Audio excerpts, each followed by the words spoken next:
Chadron State's Danny Woodhead stands all of 5 feet 9 inches tall. But in the grand history of NCAA football, few have measured up. Tonight, we introduce you to the man behind the numbers. With 4 straight seasons of more than 1,000 yards, 2 weeks ago he set a new NCAA record with 7,550 career yards. He has 19 200-yard games and 103 career total touchdowns. He takes on the Lopers of Nebraska Kearney tonight.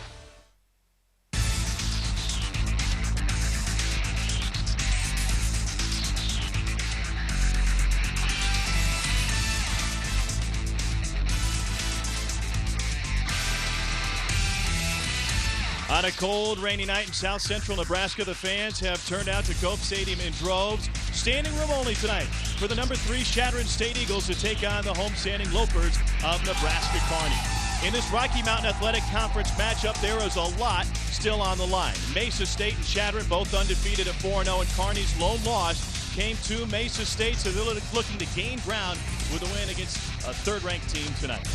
And welcome to Nebraska, everybody. Alongside Roland Williams, I am Tom Hart. This is the key matchup. It's kind of an odd matchup, too, because Chadron State is the tiny school from the northwest corner. They've won 20 straight games. They've been to the NCAA Division II playoffs, yet, Roland, they come in feeling like they're the ones disrespected. Yeah, go figure, man. I said a lot of these players weren't recruited by Nebraska Kearney. The school is half the size, so they really feel like they don't get the respect they deserve, except for one guy, magical player Danny Woodhead, college football's leading rusher. This guy is spectacular. It makes this game, don't miss TV. He has strength. The guy has great balance. He has vision. He makes people have a serious problem. And last year, he ate Nebraska Kearney's lunch for 274 whopping yards. Impressive stuff. The guy has it all.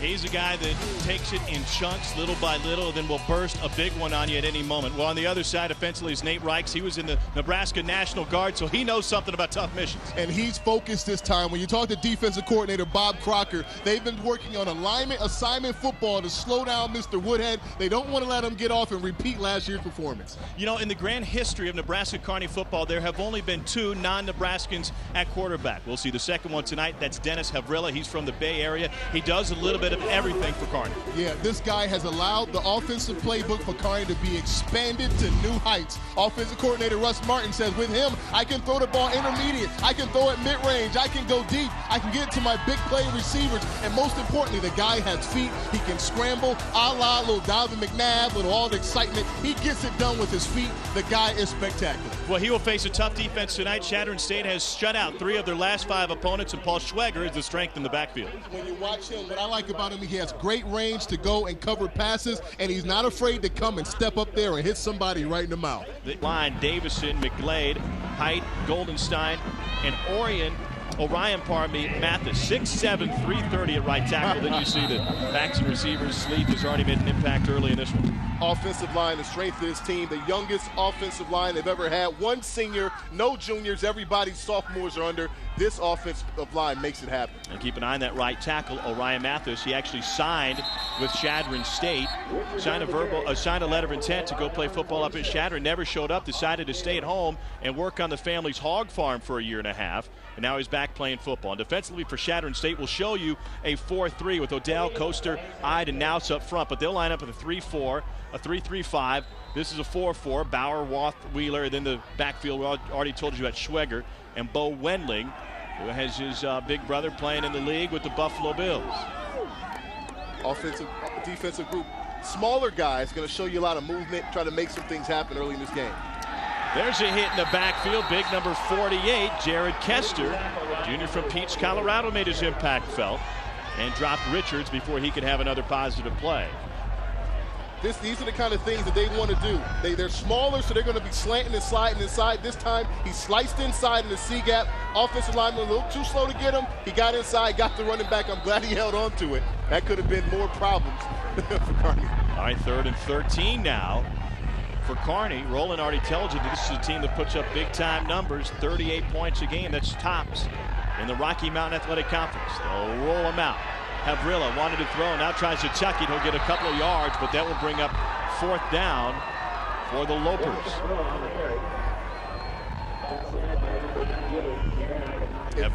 Advantage Chadron.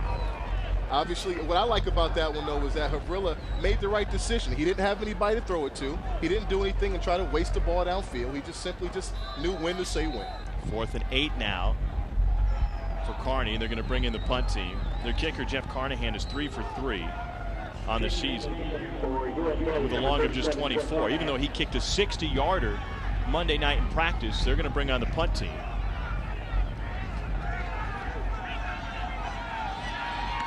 And this is Carnahan to punt it away. That one will hang up in the wind. It is cold, windy, and wet here in south central Nebraska tonight, and it turns into a beauty of a punt that will be down at the 12-yard line. So kicking into the wind, he dives it, kills it just right at the 12, and that's where Chadron State will take over. Have you ever seen numbers like Danny Woodhead brings to the game tonight, the NCAA all-time rushing leader? And number 3, Stanches, 5'9", 200 pounds. They like to use him in a variety of ways. Roland, he's a pretty good pass catcher out of the backfield. Yeah, he showed us a lot. I mean, he leads the team in receptions. He leads the team in rushing. And people don't know that this guy isn't the biggest man in the world, but, man, his heart is good. And that quarterback right there, Joe McClain, this guy, he's 5'8", 160 pounds, but he makes good, sound decisions and knows how to distribute that football. There's some roller coasters out there that these guys aren't allowed to ride, but they're a heck of a football team.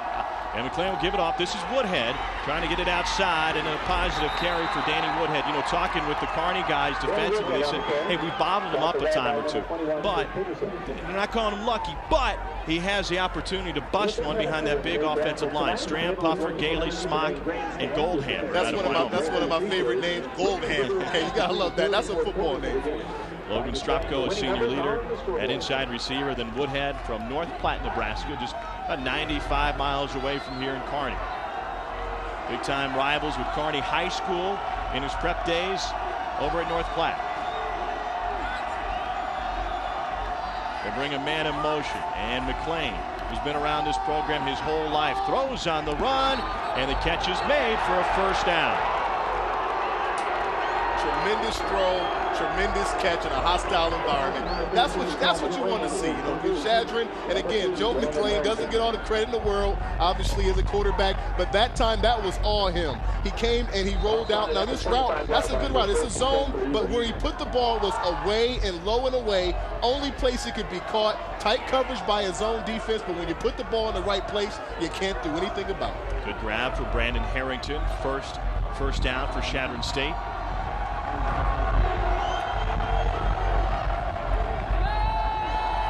Woodhead not in the backfield. They go over the middle. Catch made. Here's a big gain for Logan Stropko, and Stropko still on his feet, finally down to the 35-yard line. That's Big Logan. We met with Logan today.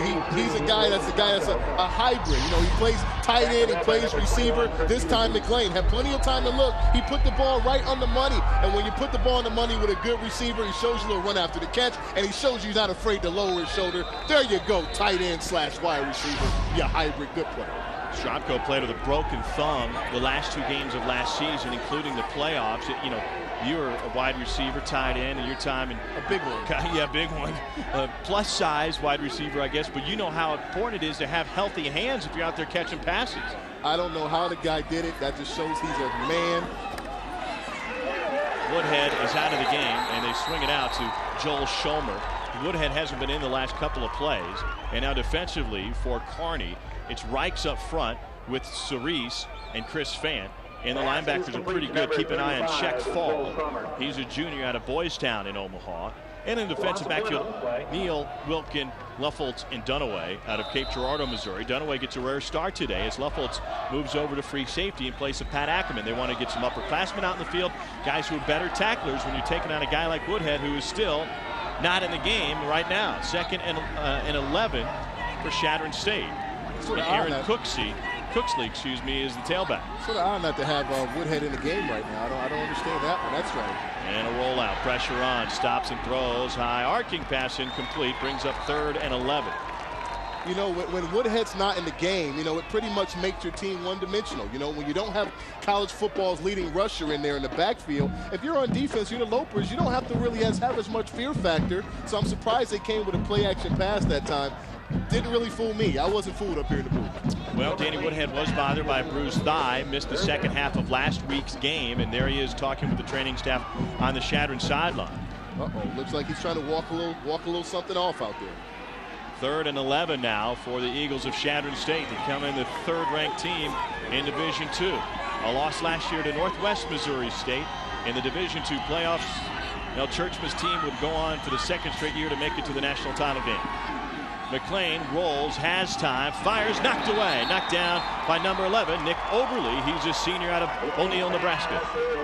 He came and he read that play, he read the rollout, he used deduction to figure out how many routes was it that the 2 receivers could run that side. It was brilliant deduction by a defensive player. He knew there was only so many routes. He broke hard on the corner route, which he was open. I saw Strucko, he was open.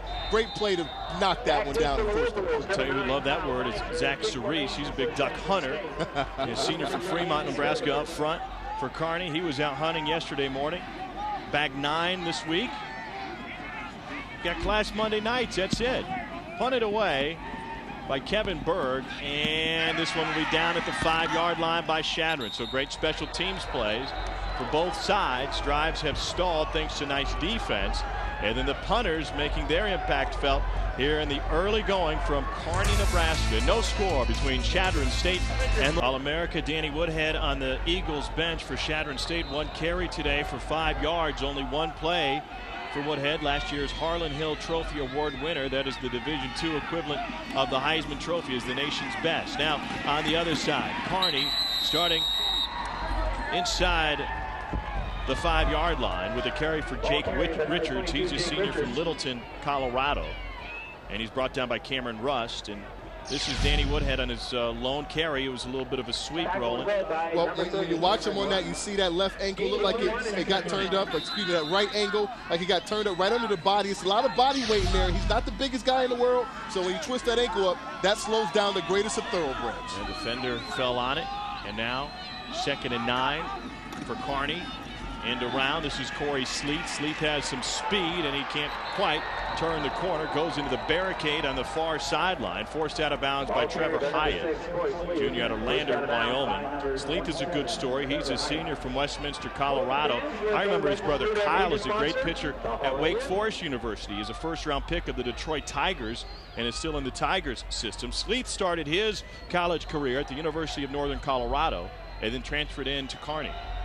Well, one thing they like about him is that he's a playmaker. And again, when NFL scouts are coming to look for you, that means that you're obviously doing something pretty well. Yeah, he's got the speed. He was 2nd-team All-State running back at North Glen High School. 3rd and 7 for Kearney. They send 4 out. Havrilla has it tipped just behind the line of scrimmage. Looked like Austin Bailey got a hand up on it. Big play for Bailey. Well, that's just a good defensive play. Guys are being alert. They're taught to get their hands up when the ball's in the air. He wasn't blocked. He just looked and made a positive play. You know, people don't realize that this game is one that there's no love lost between these 2 teams. Nope. Both coaches on the team, they don't really like each other. So there's a lot more intensity in this game than just the fact that it's a conference game. This one has a little bit more oomph on it. Yeah, Kearney is made up of a lot of Nebraska kids. Chadron has pulled guys from all over the place. Bailey is out of Red Wing, Minnesota. This punt will just cross midfield and be down there. But it is really odd. We talked about it in the open. Here's a team, Chadron State, which has won 20 straight. They were undefeated last year. They got to the postseason, yet they're the ones playing with a chip on their shoulders here in Kearney, Nebraska. No score still early on between the Lopers and the Eagles. State back on offense without Danny Woodhead, the senior from North Platte. At his ankle, fallen on in the first possession, his lone carry of the night thus far for Chadron State. Still waiting to see if he'll return to this one. Aaron Cooksley, a 5'9" sophomore from Grand Island, Nebraska, out of Northwest High School, takes his spot in the backfield, flanking the junior quarterback Joe McLean. McLean wants to run the option. Cooksley has it. Cooksley's got room up the sideline, gets to midfield, maybe a yard more. It's a 4-yard carry on 1st down for Aaron Cooksley. Now, Cooksley is no stranger to the offense, Roland. He's averaging 5 yards a carry. He's carried it 50 times this year. Those aren't Danny Woodhead numbers, but that's not bad. Shabby. That's not bad. I mean, when you look at this offense overall, again, even when we sat and talked with Woodhead, you know, what he told us was that this offense is one that really doesn't care who gets the credit. You know, it's been his job to rush for all those yards, but really he doesn't care who gets the ball. And so now you get a chance to see another guy in there, but they still think they can really score some points no matter who's in in the game. We might also see Mark Haig tonight in the backfield. He had been bothered by a hamstring injury the first game. And now they put McLean directly under center, and Cooksley gets another carry, maybe a yard on this one, and that will leave third and a long 4 for Chadron State. That's just good, strong play by a defensive line that's not trying to let guys get off. And again, when you expect to see Woodhead in there and he's not, you know, it builds a little confidence that you're a defensive line. You know, you've been preparing for this big super challenge, and now you're feeling like, you know, you might not be getting all that you were expecting, which now you get a chance to turn it up a little bit on a lesser guy. There's Bill O'Boyle, 23 wins now in less than 3 years as the head coach. Last year's Rocky Mountain Athletic Conference Coach of the Year, and he was not shy, Roland, when we talked to him yesterday about this rivalry. He said, listen, these Kearney kids won't give me the time of day. I go in to recruit them. Some of them don't even come out of the classroom to meet with me. Nobody wants to come to Chadron. These Kearney kids think they're too good for us. This program thinks you're too good for us. Which was just so weird to hear him say, because they're the ones that have gone to the playoffs and they're the ones in the 20-game win streak. Yeah, I mean, it was pretty surprising. And I mean, when you take a look at the productivity on the field, there is no competition. Chadron has got it done. You know, when you win 20 games straight in the regular season, I don't care where your offices is, I don't care where your field is, that's pretty darn impressive. And so, I mean, I can just say hats off to the program, but I can tell he really wants to get the respect he wants in this whole conference. Kevin Berg sets to punt it away for the second time tonight. They've got Kyle Kaiser waiting at his 10-yard line to bring it back for Kearney. Kaiser won't have a chance to bring this one back, sails out of bounds, and wait to see where they spot this one.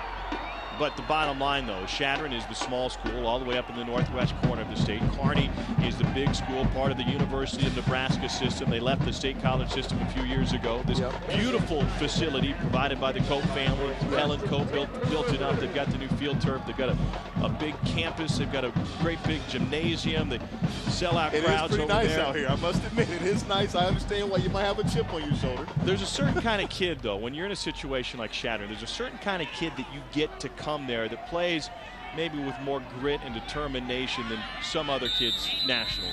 Well, I mean, you know, anytime you look at Division II as a whole, you know, you got guys that really want to prove themselves and show they can compete at the next level. Guys here go to the NFL in Division II. Guys make big plays. So I think overall there's a chip, but maybe a little more here with this interstate matchup. Yeah, absolutely, in this rivalry. And here's another carry on the ground, and it's Kearney which is running the ball well. That's Brandon Lice. He's a redshirt freshman out of McCook High School in McCook, Nebraska, and they say perhaps he is the next Woodhead, if there ever could be another Danny Woodhead. Well, I tell you what, when you have this offensive line, look at that hole. I mean, that was a big crevice. For those of you that don't know football, when you see 3-4 yards, that little 3 yards of hole in there, all that daylight, that's a ton of daylight. He's not getting any contact until he gets 6-7 yards deep. That's a great start to a night if you're running back. Paul Schweger had the tackle for Chadron State, their team that really likes to blitz. They lead the league in blitzing, but they haven't had a chance tonight. And now the option pitch, and Sleeth has it past the 25 up to the 27-yard line.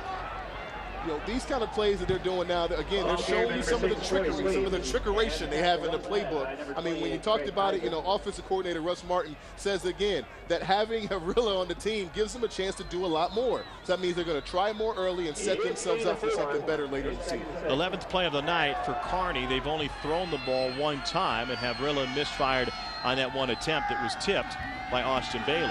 Now want to throw again. They set up the screen against that blitz and room for Lice to go, but he is cut down at the 30, and that will bring up third and short. Nice play. That was a nice play. You know, defensively, when you can come make a play like that, there was nothing but green pastures in daylight. If he missed that play, Mr. Kaiser, you saved the day. Nice tackle. Offensive lineman came out for the cut. Look at him. He shook him, got off of him, and came up and made a good play. Nice job.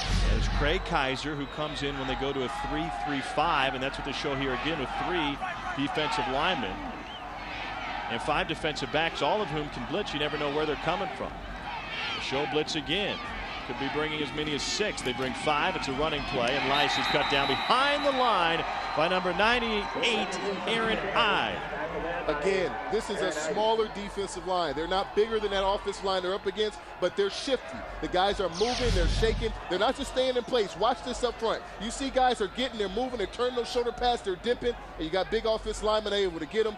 The little guys are winning right now, and I know that the coach is not happy on the other side.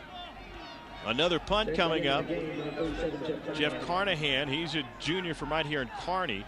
Walked on at the University of Nebraska, then transferred here. It's a low kick. And he'll turn it a nice little bounce and take it back inside the 35 for Chadron State to once again try to get something going offensively. Chadron State averaging 36.6 points a game. Not much to show for it so far tonight with the Harlan Hill Trophy winner Danny Woodhead still on the sideline for the Eagles. On the sideline getting that ankle taped after it got rolled under on the first possession for Chadron. They've tried Aaron Cooksley in the backfield. Looks like they've got Mark Haig out there right now. And Roland, anytime you get your star to go down, you know that defense knows that Woodhead's not in the game. They've got to be licking their chops right now. They're licking their chops and they're feeling good. They want to see if the other guy can get it done and carry the load. That is Cooksley indeed who gets the carry on the pitch, and he can barely get back to the line of scrimmage. Well, Cooksley has a different running style than Woodhead. You know, Woodhead is a guy that can give you so many different things. He likes to dive to get up inside. He likes to counter. And then Cooksley, you know, he's going to take that toss and try to do these things. So it's going to take a little adjustment for him to catch on to how this defense is playing and capitalize on some of the running style that's made Woodhead so successful versus his defense. Well, does the offensive line have to adjust to that new style too? Well, they have to run the play that's called. And so good offensive linemen just do what they're told. No holding. All right, 2nd and 10 now for Chadron State. The rain has picked up once again. Cooksley gets dropped in the backfield. That time, number 25 came in to make the play. Bryce Wilkin, back-to-back tackles from the junior from right here at Kearney Catholic High School. From the University of Nebraska at Kearney, it's 3rd-ranked Chadron State taking on the Lopers of Nebraska Kearney from Cope Stadium at Foster Field. Tom Hart alongside Roland Williams. Glad to have you with us on this Thursday night. Chadron State, the road team, in the road whites, and Kearney in the blue tops tonight. And they have looked like the ranked team so far on a chilly, rainy night with a gusting wind up to 20 miles an hour. It is a tough night to try and throw the football. 3rd and 14 now for Chadron State, operating without All-America Danny Woodhead. Screen, tipped, and another big play for Kearney and their defense. Nate Reichs, I think, got his hands on it in the backfield. Defensive coordinator Bob Crocker talked about, you know, being aggressive. You know, we talked with the coach. He said, we're going to be aggressive. We're not going to back off against Woodhead in this offense. Yes, they're used to scoring points, but so are we. We're going to stay aggressive all game long, and it's showing right now. They're being aggressive. They're throwing the kitchen sink at them, and it's paying off. Head coach Daryl Morris just had a word for his quarterback, Dennis Havrilla. You're going to have it in a great spot right here. Time to put some points on the board. And it's Kyle Kaiser back, ready to return this punt from Kevin Berg. Berg, just a redshirt freshman, averaging 43 yards a punt on this season. Neither team punting the ball well tonight. Berg's in it. 2 for 35, and the snap gets away from him. And it'll be down inside the 10, down at the 7-yard line. Special teams in every big game, and special teams are the things that can kill you or they can help you. Right now, that was just a mishap. You know, obviously that snap and catch from a punter, that's something they practice dozens and dozens of times every day during the week, and it's just unfortunate. Bad play. It's Nick Oberle who finds a way to find that football and take down the punter. Here's the snap. They practice this over and over. The snap was a little bit high, but catchable. That time when the punter reaches, he jumped up in the air. I don't know if he had to. The ball slipped out. It is a little cold, it was a little wet. But when you let that ball slip in the air, the Lopers were just smelling that steak. They went to go get it. Attack. Well, time to cut into the steak now with Dennis Havrilla, the junior from Concord, California, out of Mount Diablo High School at the controls for the Lopers of Kearney. They've scored 80% of their trips inside the red zone so far this season. First time they've been blessed with such field position tonight, but Jake Richards has nowhere to go. Nowhere to go indeed. Again, that was just a strong stand by the defense saying we might have had a mistake on special teams, but hey, we're not falling asleep out here. There's no easy lunch out here today. It has nothing to do with us. Jared Kester with the big stop. Havrilla back under center. Here's a guy, Roland, who just loves the game of football. All he wants is to continue playing at the next level, wherever that is. Yes. It's just somebody pay me to play football. I'll sling it around indoors. I'll do it outdoors. I'll do it with rollerblades on if I have to. Just get me out there. 2nd and goal. Havrilla wanted to pull it back. Instead, it stays in the belly of Richards, and he loses ground on his 2nd straight play. this is impressive. You know, when you see Chadron State step up and show they can make these plays. Now, they're undefeated, but when we talked to them, the defense said Kearney is the best offense they've seen to date. They know this is the toughest game they're up against, so they're sky high for this challenge. And they're also up for the challenge of pitching another shutout. They've shut out 3 of their last 5 opponents. Only 3 touchdowns allowed in the last 22 quarters for Chadron State. Abrilla wanting to throw, looking to the end zone, and it floats away, incomplete. 4th down, forthcoming for Kearney. Their kicker, Carnahan, has a long of 24 this season.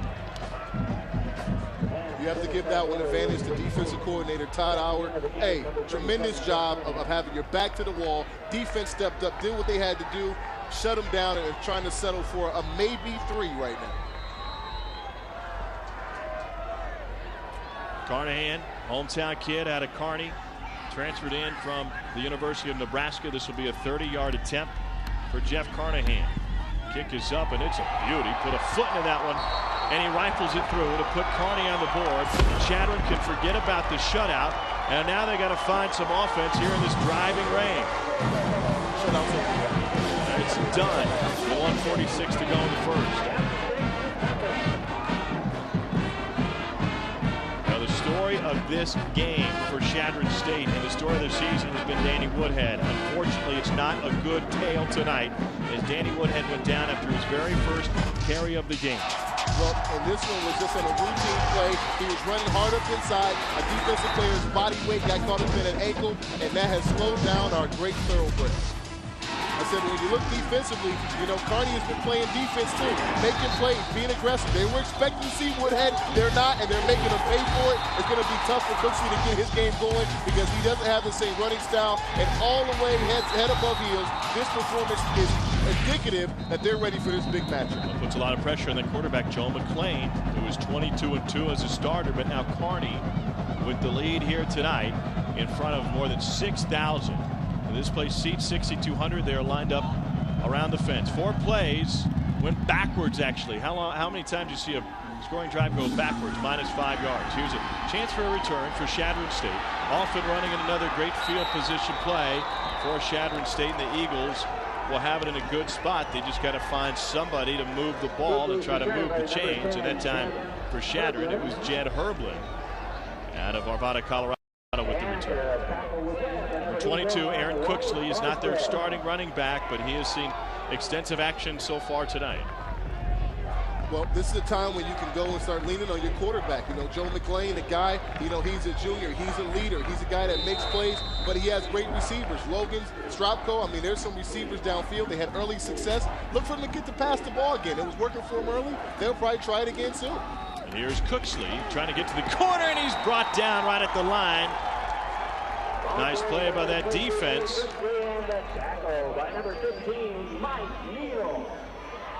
And it's Kearney which has stepped up big defensively, and they're rotating a lot of guys into that defense already tonight. Yeah, you know, the offensive coordinator of Chadron is actually their head coach. You know, Bill O'Boyle, he's the offensive coordinator. He's the guy that's making the calls. And so, you know, when you have a head coach making the calls, you know, you want to have some success. He has a lot of emotion. He wants to have success for 2 reasons. He's the head coach and he's the offensive coordinator. All right, 2 guys in the backfield now for Chadron State. Motion the big fella out. They're going to roll McClain again. McClain gives it up inside. Nothing doing. They're trying misdirection. They got nowhere to go. I'm gonna put this one on the offensive coordinator / head coach, Coach O'Boyle. Okay, listen, Woodhead's not in the game. That means that all the plays that we had lined up, those 80% of the plays we had for that guy, the misdirection, the dives, the tosses, the counters, we got to scrap that stuff. We got a different guy in here. This defense is sky high. We got to go back to some more fundamental kind of things and get the ball going north and south. So far tonight, nobody has converted a 3rd down, and this is 3rd and a ways to go. 3rd and 17 for Chadron State. McClain has time, goes underneath, nowhere to go. It'll bring up 4th down. Nick Oberle, who snuffed the punter to get him good field position, had the tackle that time. Popcorn already for an offensive game. You know, these two teams both average about 36 points a game. You know, this is supposed to be a high-scoring matchup. You know, I'm seeing 3-0 right now. I'm sorry, I didn't know we were going to see so much defense. Well, that's not what you bargained for. Here's a low-line drive. Kaiser lets it take a hop. Wants to return, but gets popped at the 30. Chadron State hasn't had a lot to cheer about so far tonight, but Jed Herblin lays the lick on Kaiser. You know, you were in college, you played in a dome. You didn't have a whole lot of cold, rain, windy days like this. This hit hurts a little bit more when it's chilly out. Oh, when you get that helmet and you put it right on that little emblem right in the guy's throat, you know, it really hurts. That little Rydell right there you see in his helmet, when you hit it out there and it's chafy and cold outside, it really stings. It really stings. Here's Dennis Havrilla again. Havrilla really hasn't had much of an opportunity so far tonight. Maybe it's too cold for him. Maybe that's what it is. Well, I'm surprised only one carry tonight for Havrilla, who's averaging 4 yards a carry on the season. Wants to step up and throw, lets it go down the sideline. Catch made. First down, Kearney. Tyler McNitt, the hometown boy from right here in Kearney, Nebraska, moves the chains for the Lopers. And boy, he looked like a hero right there, because that ball hung up in the air forever, and it was two guys draped all over him. Havrilla, you got away with one. It's two defenders all in his face. He's still poised. Caught on his back shoulder. That's just a little nifty grab. That shows awareness. Back shoulder, turn around, makes the grab, not even extending out. He's doing it at home on big-time TV. Schweger and Austin Bailey had the coverage that time. Keep it on the ground. Lice takes a pop and takes it and gets out of bounds after a gain of just 1. That will leave 2nd and 9. I can tell both teams have really had a lot of coaching this week on defensive alignment, assignment football. It's not happening on the ground right now. Those are the words they kept using, alignment and assignment. And it gets kind of boring if you're a player to keep hearing that, doesn't it? It gets a little boring, but if you don't do it, then it gets real exciting because the coach is going to yell at you. So I think they're getting it. That's what I'm seeing right now. Both defensive linemen and linebackers are getting it. Alignment, assignment football in the running game. 2nd and 9 now for Kearney. Chadron shows blitz. Bring a couple of extra guys, and they're going to run right into him. Havrilla steps up, gets out of trouble, and spins his way forward for a few more. He's down to the 31-yard line.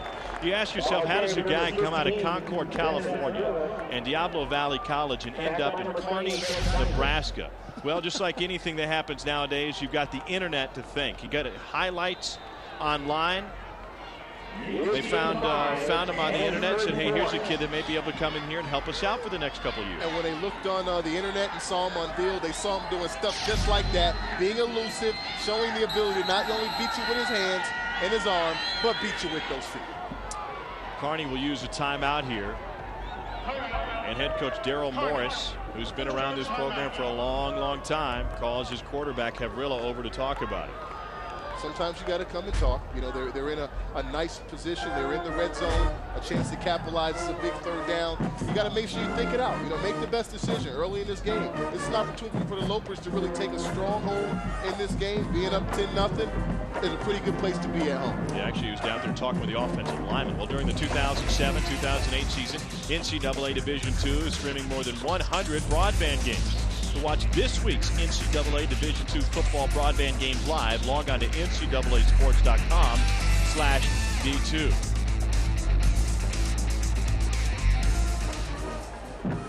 All right, 3rd and 4 now. What does a head coach call a timeout to talk to the offensive line for? He didn't even chat with Havrilla. I don't know. I think maybe because the line is so young, I think he's just sort of just sticking with those guys and saying, hey, we need you guys to give Havrilla a little time right now to make a play, okay? The Magic Man's doing a little too much scrambling. Settle down and block for him. 3rd and 4 now. Only 77 total yards tonight for Kearney. That is a live ball. It was behind the line, but they whistle it dead. Trying to get it out to Brendan Lice.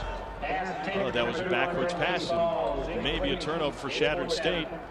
But they whistle it dead, and that's exactly what Chadron's saying. Hey, don't blow the whistle. That ball's live. Well, hey, you got to watch this stuff, okay? A la the Music City Miracle. I think that's going backwards a little bit. The referee has to be on top of that one. And most importantly, hey, young man, stay aware when the ball hits you in the chest. Go lay on it. It works out better that way. And the coach doing what a normal coach is supposed to do. Terrence Newman would have had a chance to scoop that one up. And weren't any blue shirts in front of him. This is a long field goal attempt. 48-yard attempt, and it is good. Jeff Carnahan, his previous long this season, only 24 yards. He hit a 60-yarder in practice Monday night, and he's 2 for 2 tonight. And the Lopers are up by 6. He's impressive. You know, Coach Daryl Morris, remember we talked to him, you know, he said that he didn't have a problem with taking these kind of field goals. He feels like this guy has a leg, he's confident, he's at home, he's in a local spot, he's used to kicking it. Let him rip. Unbelievable. That was a rifle off the foot of Carnahan, and could have gone for a few more. Ordinaria set to put it in the air for Carney. Left footer, strong kick. This is Brandon Harrington. Harrington from his 2. He's got some room, and he takes it to the sideline, still on his feet. Finally out at the 37-yard line, a 33-yard return for Landon Ehlers, a senior out of Omaha's, for Brandon Harrington, a sophomore from Grand Island, and he took a lick at the end of that return. Held him to the bench. Somebody get those birds from flying around his head. He took a little look, but this is a good setup. Again, special team coach Jazz Baines setting the good things up. It's people blocking here. You see white shirts in front of blue shirts. You see guys square, and when a return man has the vision of look, he has all that daylight. He got lower his shoulder. That's a lot of momentum. You know, this is why the game of football, you play with pads and helmets. It's pretty fun. Well, he got tackled by the kicker, Roland. Here's a pitch. Chadron State trying to turn to their second-string guy, Aaron Cooksley. Cooksley was a standout wrestler at Northwest High School. Only lost one match in his prep career, but he can't get by Dusty Luffoltz.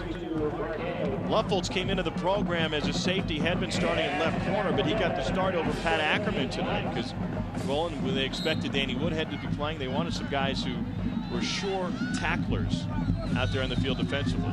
And that's what they have out here. You know, this is a tough assignment for Cooksley. You know, right now, you know, Joe McLean, the quarterback, this is the time you got to make plays. Let's go, Logan Stropko. Let's get this ball downfield. 2nd and 11. Pass complete, nowhere to go. That time it was Nick Oberle bringing down his man, Logan Stropko, and the word from the Chadron bench, a spring arch for Danny Woodhead. We'll wait and see if he will return to this game tonight. Well, obviously, you know, losing Woodhead is obviously big for this team, but hey, the show moves on.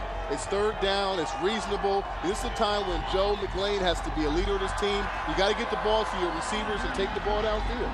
You got Coach Daryl Morris getting the fans on their feet here at Cope Stadium. 3rd and 6 now for Chadron.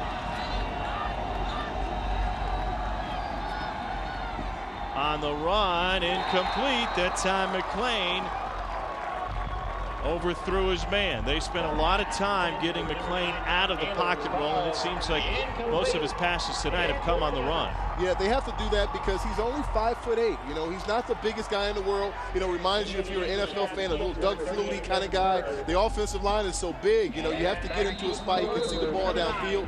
And this is a place they don't want to be. They're not a rollout passing team. They're not a drop back passing. They're a run the ball with Danny Woodhead, and so they're in a tough spot. McLean is only 6 of 11 for 49 yards tonight. Another low kick.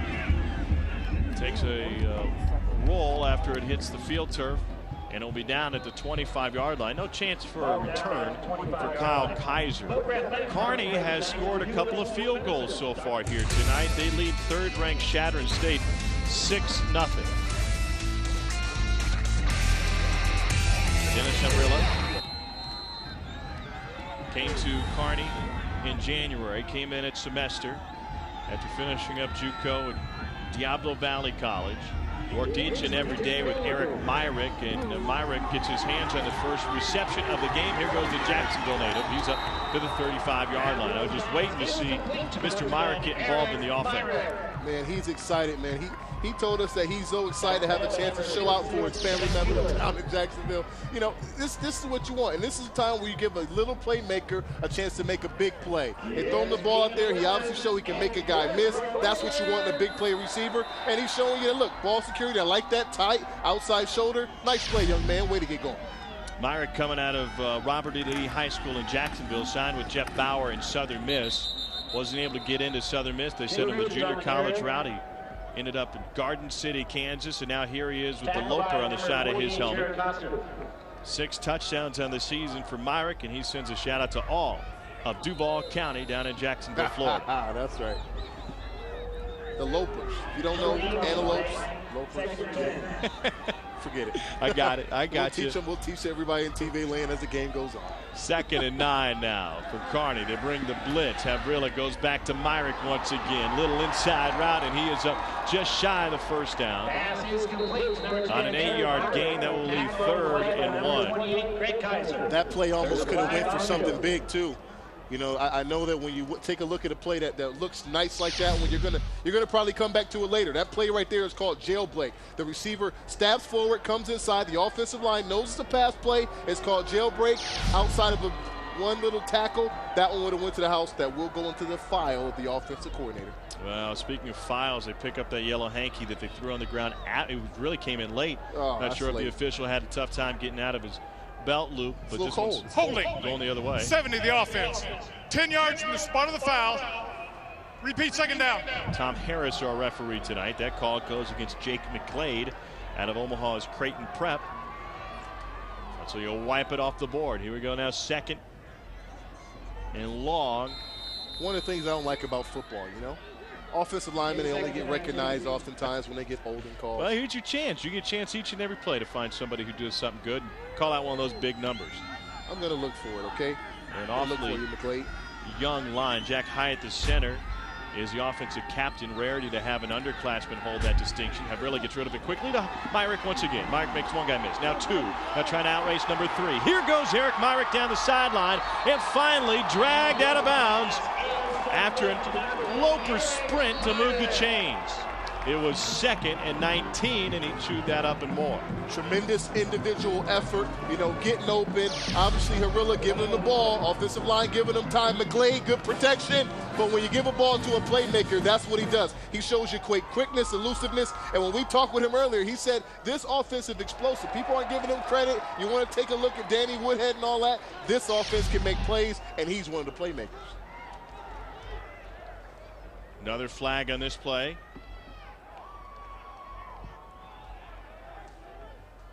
More TV time for Tom Harris. Illegal block in the back. 96, the defense. The penalty is declined. 1st down.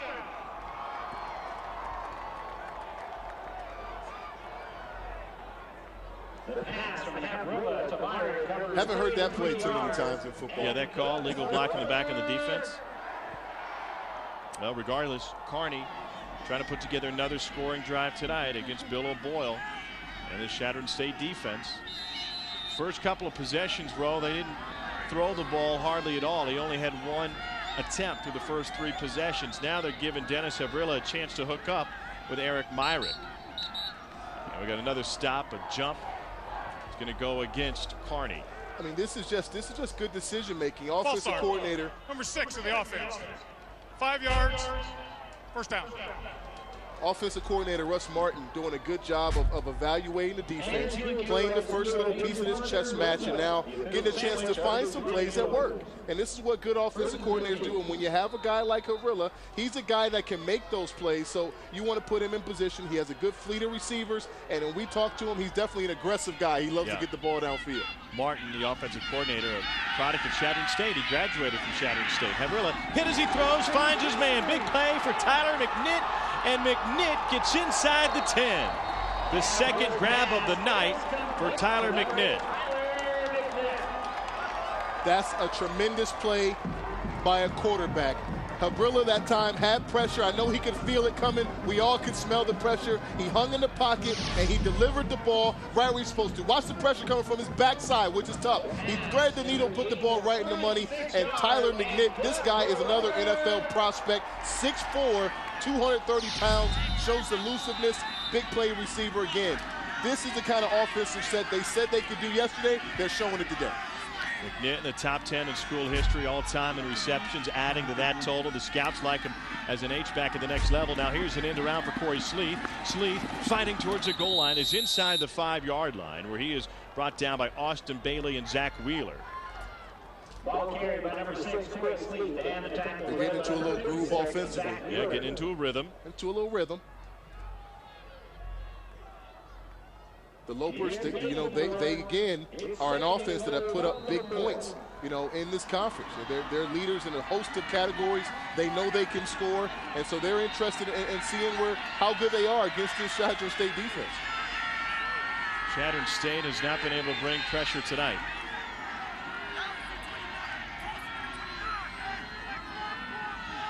Havrilla doesn't spot the play clock, gets down to 2 seconds. He has to burn a timeout. The call came from the sideline as Havrilla was checking the defense to check the clock, and wisely uses the timeout facing 2nd and goal. Remember last time they had 1st and goal. They ended up going backwards 5 yards and needed a field goal.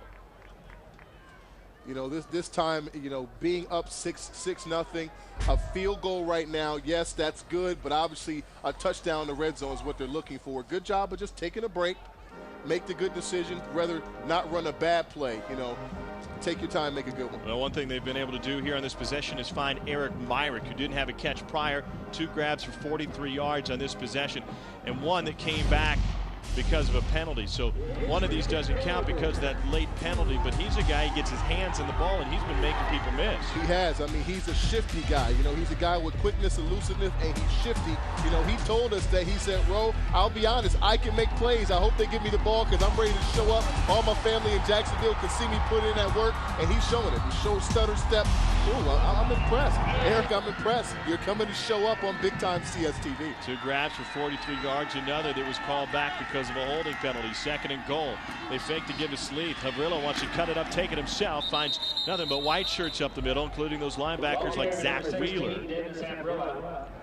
And Eric Ide, the brother of Aaron Ide, up front, so beware brothers Ide. Aaron and Eric up front for Chadron State. Again, I mean, Chadron's done a good job of not allowing them to get in the end zone. To stop them here and force yet another field goal would be a big step up for them. 3rd and goal. They bring in 2 tights. Havrilla looking for the end zone, nowhere to go. There's a flag on the play. He'll loft it into the back of the end zone. Myrick has it out of the back of the end zone. An incomplete pass. Myrick pleading his case, but there's a flag anyway. We'll see who this call will go against. You can tell on a busted play like that, Roland, you can tell when the wide receiver and quarterback are on the same page. That shows that they've been working hard in the summertime. They said that those 2 guys have been working all summer together. Receiver. Illegal formation on the offense. A penalty is declined. 4th down. Those guys have been working hard all summer, but obviously somebody else didn't get the memo. When you don't line up in a proper formation, that's just fundamentals. That's not a breakdown of any kind of skill set other than the ability to focus, look at the playbook, and know what you're supposed to do. I know that's something that the coach is going to have a few words for over there. Offensive coordinator Russ Martin will definitely have some words on that one. Just a chip shot here for Jeff Carnahan, who already hit a 48-yarder earlier. On 4th down, this will be a 20-yard attempt. Call it a 19-yard attempt, and he puts it through again. All of the points tonight have come from the right foot of Kearney native Jeff Carnahan. And even though that Chadron State defense has stopped him twice inside the red zone, the Lopers have found a way to put points on the board. It's Kearney 9, Chadron State nothing in the second. Malaria, sophomore out of North Platte, top 5 in the conference in kickoff coverage. He committed to Chadron State, not once, but twice, 2 times committed, but ended up here at Kearney. And a nice size return coming for Chadron. Still on his feet. Landon Ehlers takes it to the 50. That was just a teach tape for the wedge, okay? That was a teach tape for the wedge. On kickoff return, this is one of the most violent plays in football. It's like 4 guys that are like a wedge wall. You see them just knock over 3 or 4 blue shirts, and that's all a great return man needs. Hats off to the wedge for knocking guys out the way, and a good return man capitalizing on a open space, a crevice. A crevice indeed. Here's Joe McClain. 6 of 11 tonight is McClain. Remember, Chadron playing without Danny Woodhead. He's been lost for the first half for an injury. Logan Stropko in motion, goes back to where he started. Looking for a quick hit. Catch made. Flag on the play. Got it to Ehlers that time. So Ehlers touches the ball in consecutive plays. It'll be a gain of 8 if it stands. And Bill O'Boyle, last year's Conference Coach of the Year, was the Lincoln Journal Star Nebraska State College Coach of the Year. This one's coming back. Flag on the play. You see the head coach, he always wants to know who is it. You know, they're not announcing a number. He wants to know the number. Ineligible receiver downfield. Number 35 of the offense. It's covered up, went downfield. 5 yards, replay first down. Joel Schomer, junior out of Brainerd, Nebraska. Well, he got that number now. That's one of those things, you know, when the offensive coordinator is the head coach, you know, you sort of get it twice. You know, it's twice as bad. He's both guys. He wants to know the number. He wants a number. He got it. Bill O'Boyle is a long former big lineman himself. Played an offensive guard at Western Illinois University before his career came to an end with broken vertebrae in his back. Only 1 yard that time. 2nd and 14 coming up that time. It was Haig with the first carry. You know, they're starting to get more running backs involved. Obviously, again, the whole game plan is almost thrown out the window when Danny Woodhead goes down. You know, it makes it tough. These runs are customized for him. Now he's not in the game. And now you got some other guys who are still good running backs, but just not Danny, and it doesn't quite work. So 2nd and long now for Chadron State.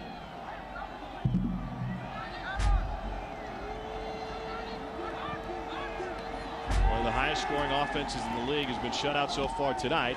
So they go to the air. Completion that time to Brandon Harrington. And Harrington will move the chains. So maybe that's what they need. Just put this game on the back of Joe McClain.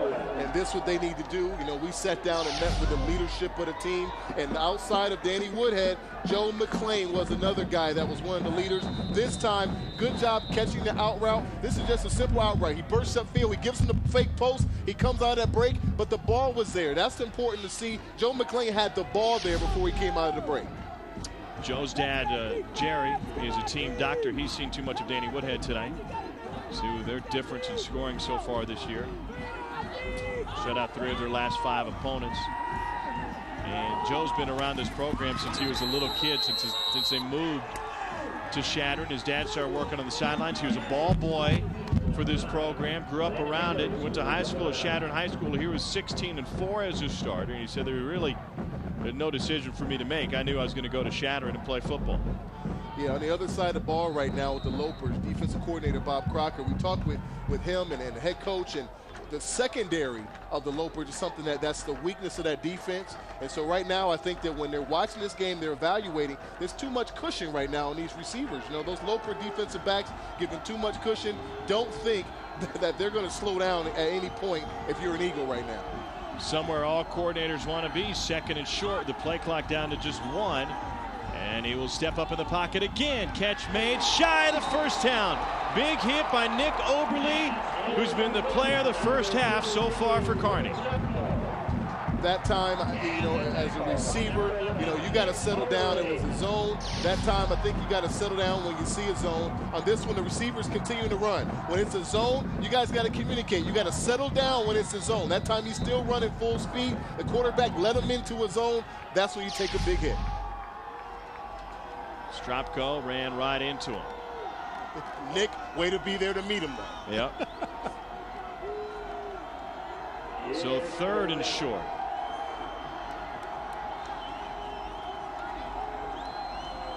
Again, they run the play clock down inside 2 seconds. He'll keep it. First down, a little bit more. Joe McClain moves the chains for Chadron. One thing we noticed about him, we sat and talked with him.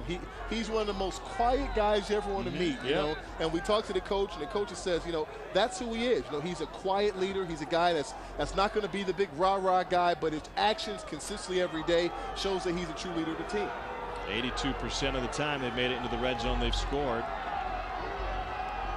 That's a pretty good number. That's a solid number, but remember, most of those came with Danny Woodhead toting the football. Here's McLean going deep, incomplete. His receiver fell down. McLean's pass is incomplete. And they'll try it again now on second down. McLean isn't the only quarterback in his family. His little brother John is a quarterback at Chadron High School. You know, on this play, you know, I think he had the right lead because he's a good decision maker. So he had the right decision. But let's see what happened. A wide receiver's running the route. You come out of that break. Uh-oh, you slip. That's football 101. You got to get that head over that knee. You got to get the head over knee when you come out the break, especially in these tough conditions. There's Landon Ehlers. Chadron mentioned that they weren't sure what kind of shoes they're going to wear. Haven't played on wet field turf. Option. Keeps it himself. McLean has nowhere to go. I was telling you a moment ago, his little brother John is the quarterback following him at Chadron High School. They've got a big playoff game, or pardon me, their last regular season game tomorrow night against Kimball High School. So John back home watching tonight in Chadron, about 5 hours away from here. There are no easy road trips for Chadron State. They get on that bus, they might as well settle in. It's going to be a long ride no matter where they're going. The movie on this ride was Transformers. That was the movie. Another trying to transform into an offense without Danny Woodhead. 3rd and 9 for Chadron State. McLean stops, pops, pass, catch. That'll be short of the first down. It'll be 4th and short. Great adjustment in the air that time to haul it in. Isaac Stockton, the sophomore from Colorado Springs. But I know Bill O'Boyle was seeing some positivity here. Again, they've been moving him and trying to get the smaller quarterback into space. But the bottom line is they've seen a chink in his defensive armor. The passing game is working. They've obviously evolved from realizing that Danny Woodhead's not going to be in the game. But his passing game was quite impressive this series. Here's Travis Adder on to attempt this 30-yarder. He's 4 of 5 on the season, and that one is hooked. No good. On the Kearney side, Carnahan is a perfect 3 for 3. And Adder, who's battling a groin injury, couldn't fit it through the uprights. May have slipped just a little bit on his plant foot, couldn't get it to bend back, and they give the ball back to the Lopers. And I hope you enjoy it, Ron, at Carroll Cope Stadium, baby. This is pretty good stuff. Saw Carol Cope earlier tonight in the press box. She's got a nice seat set up here, as she well should. 98 years young, and she's the one who, with a financial gift, made this beautiful stadium possible. Play clock winding down. Havrilla will keep it, and Havrilla scrambles forward. They said that, you know, we couldn't describe how bad this, quote, stadium was before she was nice enough to put our program on the right track. And man, you see right there in the hooded sweatshirt and the gloves and the pants is something Chadron fans don't want to see. That is Danny Woodhead. He is not in uniform anymore. 1 carry tonight for 5 yards. His string of 38 straight games with a touchdown will come to an end. That was an NCAA record.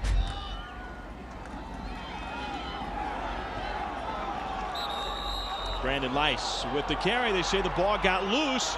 This could be the turn Chadron was looking for. And Chadron State comes out of the pile with the football, and the officials have to talk it over. It was Craig Kaiser who says, listen, possession is 10/10 of the law in college football. I got it. Very opportunistic play for the defense, man. Those guys have been playing aggressive, and on this play, I think it just was just the hard work, man, trying to get after the ball and force a fumble. I don't think the guy lost it. Let's watch this one. You know, this is players coming in and swarming. You see guys, see their arms in there, see them yanking the ball out. You got guys yanking and trying to force that strip. That's a forced turnover. That's hats off to a defense that's been working on it. Assignment football, stripping, being aggressive, forcing the turnover. It was Craig Kaiser who stripped it and recovered it, just muscled it into his own arms. Big opportunity for Chadron State now. From the 29-yard line, back to work for Joe McLean. Stropko motions behind him. They give it on the ground, and not much doing. I tell you, I said, you know, with Danny Woodhead out, you know, the running game has just not worked. You know, it's been ineffective, you know, and I think that this last series, you had a chance to see Joe get down and throw the ball. I say you get back to throwing the ball. You know, it's been working. Throw the football. It's just like run. Well, they're trying to find a guy who can take over. Cooksley had some carries. Ryan Cassidy, that was Mark Haig. Trying to find somebody to step up, be able to tote the rock. That was a loss of 1. 2nd and 11. McLean has room. Will take him right up the middle and sprints forward for a nice gain, leaving 3rd and about 3. Every time they pass the ball, good things have happened. Whether it's the quarterback scrambling for 8-9 yards, or the receiver catching the ball, good things have consistently happened. And so you got to stick with it. I know this is not what Coach O'Boyle originally game planned, but hey, roll with it. It's working. Keep passing that ball, man. It's working good for you. It's working now after it was so poor early. Chadron has converted 1 of 7 third downs. McLean now 10 of 16. Get the ball to Stropko. That's what I said. Logan, let's go. Logan Stropko, the inside receiver at the bottom of the formation. They're going to run the option. Here's the pitch. Haig dives for the marker, and he's got the first down, or does he? The spot is just inside the 20. I think he needed to get to the 19. I don't know. Again, we're going back to this run again. Now, I think he definitely got it. That's a good job of leaning forward, being a young player. Oh, no, I think that knee's down. I agree with your initial assessment. I think he was far enough to get it. I don't think he got necessarily a shattering spot. So 4th and inches. Carney wants to use a timeout. They got their fans riled up here with 1:38 to go before half, and a score here for Chadron would be just what the doctor ordered. But first they have to worry about a 4th down conversion, and you know they've converted 62% of their 4th downs of the season. But once again, this is a different team when you got that guy in the sideline in a hoodie. Yeah, when he's in a hoodie, you know that's a big problem. And I hate to say pass the ball, even on this 4th down and short, but it's the only thing that's been working consistently. So, you know, when this happens, okay, college football is leading rushing, run the ball, choke it, gets his ankle rolled up. This is a tough injury, and when the way you see it, it could be a high ankle sprain, which means it's a lot more than just this week. It could be a few more weeks out, and so that's going to hurt the team. But they did the right thing. Take him out the game, start the rebuilding process. Now it's a long season. See the trainer giving a look. It's a sprained arch. That arch, when that hurts, it hurts. You ever had a tough sprained arch? Yeah, I have actually. And it doesn't seem to heal. 4th and 1. Fullback is Cassidy in motion. McLean checks. Play clock winding down at 5. He'll keep it himself. He's got the first down and a couple more. A heady play for this team's leader, Joe McLean. Joe McLean leaned on the offensive line. That time, those guys want to get the credit. Number 62, the center, Chance Gailey. Those guys up front, the right guard, Richard Schmock. You know, those guys up front, offensive linemen make that one happen when you run the little quarterback, a little sneaky deal. Yeah, a little sneaky sneak right behind 6'2", 252. Gailey, a junior out of Crawford, Nebraska. He's a Chadron kid. A couple of sisters already graduated from Chadron State. Family affair, huh? That's right. Play clock, the game clock rolling down to a minute now before halftime. I don't think Chadron's been shut out in a half yet this season. Here's the toss. Haig stays in bounds. No, they say he got out of bounds, so they will stop the clock with 54 seconds left in the first half. Another carry for Mark Haig. And a timeout used. Haig, a sophomore out of Indianola, Nebraska. And Chadron wants to talk about it. What would it mean here for Roland for them to get on the board? Because we know that their offense really hasn't been clicking until late in the second quarter tonight. Yeah, I think that there's going to be a lot of evaluating, a lot of talking going on at halftime. But you know, in Illinois defense, they're used to rushing the ball. I mean, averaging 269 yards a game. You know, this is something that's their character. So I don't know if they're used to being forced to throw the ball so much in the first half. I think they're dipping into their passing playbook a lot deeper than they have any time during the season. They might already be on the last page of that passing playbook. Yeah, it's like, let's start again. Start back to page 1. Already through a page and a half. Turn it back to the beginning now. Not exactly war and peace, is it? Well, stay with us at halftime. We'll take a look at Danny Woodhead, what he has accomplished in his career and throughout this season. We'll also take you to the Colorado School of Mines, keeping it in conference. Take a look at first half highlights and have all the stats for you. but we're still 54 ticks of the clock away from intermission. McLean has pressure, goes down. He was trying to elude it, and he slipped. Elude the pressure, and he slipped. Now he wants to get on the ball and spike it as they face third down, or at least get a playoff. Shadron will use another timeout, I believe. Well, the Lopers really felt uncomfortable. I think he had somebody downfield wide open. That slip is something that bailed him out. That's football for you.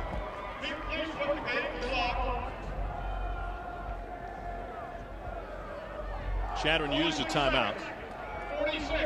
So they put a couple seconds back on the game clock here. The stadium clock is 46. We've got it right up on the scoreboard. And Joe McLean has really had a tough night. It's not easy when you see your good buddy go down and realize if we're going to win this thing and stay undefeated, it's going to be me to carry us. Yeah, I said, but the thing about it is, I think he's capable of doing it. And this is the part where I want to see Coach O'Boyle at halftime come back and look at Brandon Harrington, number 80, down the middle of the field. Look for Logan Stropko. Those guys have been open. This secondary is inexperienced here for the Lopers. That's the advantage. You need to attack it all game long. Harrington and Stropko at the bottom of the formation, going that way, looking for Stropko. Got it! Touchdown, Shadron.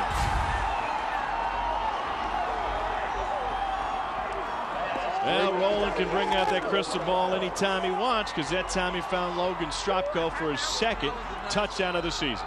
Well, it seems like Coach O'Boyle, you got the memo. That time you just capitalized on what's there to be obvious. An inexperienced defensive secondary, a quarterback that makes good decisions, and some big receivers. Touchdown, Shadron. Travis Hatter on to attempt the extra point. Shadron has put together one good drive here in the first half, and it is a 2-point game with a half a minute to go before halftime here at Cope Stadium. Here's another look.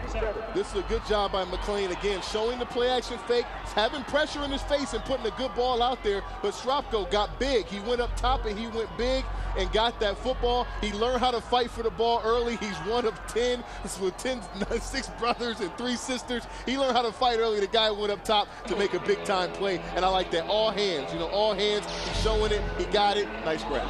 Yeah, you got to be able to fight for those biscuits at the dinner table. But Stropko, I don't know if we can get a shot, but Stropko's a guy, we were meeting with them yesterday.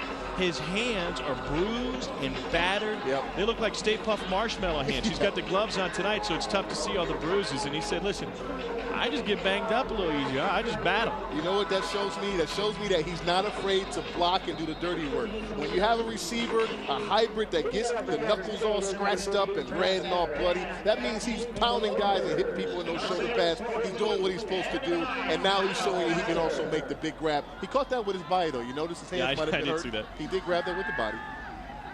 Kaiser back with Sleeth. This is a short kickoff. They did it. Was that a fair catch? His right arm came up halfway. Now he wants to return it. And the Shadron sideline is saying, listen, the guy called for a fair catch. And it doesn't take much to signal a fair catch. I don't think anybody caught it. I think he was trying to tell his other guy, I got it, I got it. I don't know. Done, yeah, you can say I got it all you want, but if that right arm comes up above your shoulder, you cannot return it. You've probably been the up man on a kickoff return or two in your day. Yeah, I was definitely the up man, and I definitely was not trying to return the ball. So that right hand would have come up quick. When you're a big tight end, hey, I'm trying to stay on offense on the next play. I'm not trying to be a return guy. I'm okay. Eric Shield returned it 9 yards, fair catch or not. I've realized hit on 60% of his passes so far tonight. They try to get it downfield in a hurry. They go underneath to Tyler McNitt. McNitt cuts it back outside, gets upended after a 5-yard gain. And that is the 100th career catch for Tyler McNitt. He's now 8th all-time in Kearney history. 100 career catches for McNitt, senior from Kearney High School. Quick snap, trying to run the 2-minute offense now. Havrilla steps up. He was behind the line, but shoots it incomplete. A heady play for Havrilla to even recognize where he was. The line of scrimmage was the 45, and he may have gotten a toe against the stripe, then pulled back and fired it over the middle. 6 seconds left. I think they're just doing a little too much. I think they should just kneel this ball down and get up in there at halftime. Don't try to do too much now. You're doing too much. Just go on in and be up at half. At 55 yards to find the end zone. They will keep it on the ground. Havrilla takes off running, tries to look at that clock. It's out of bounds with 1 second left on the clock, and now it goes to zeros. That's the end of the first half. And Boyle still talking about that would-be fair catch on the kickoff. Nothing to argue here. The difference is no Danny Woodhead for Chadron State. They trail, but they had to rally to get a score on the board before we hit halftime. Well, these defenses have really stepped up in this game. You know, outside of Woodhead going down, don't take anything away from that Loper defense. They have been playing at alignment, assignment football, and have been making plays all in this first half. So the University of Nebraska at Kearney coming in with just 2 losses on the season. Both the ranked teams leads third-ranked Chadron State by a 9-7 score at halftime. Daryl Morris is in his 21st year with Kearney, his 8th year as the head coach. He watches a guy, Danny Woodhead, walk off the field for Chadron, who's had success against their team in the past. And Coach Morris joins us now. Coach, a good first half. Field position, really the story of this half with these conditions. Yeah, I mean, you know, we've had good field position. We got to be able to put the ball in the end zone. We're in the red zone.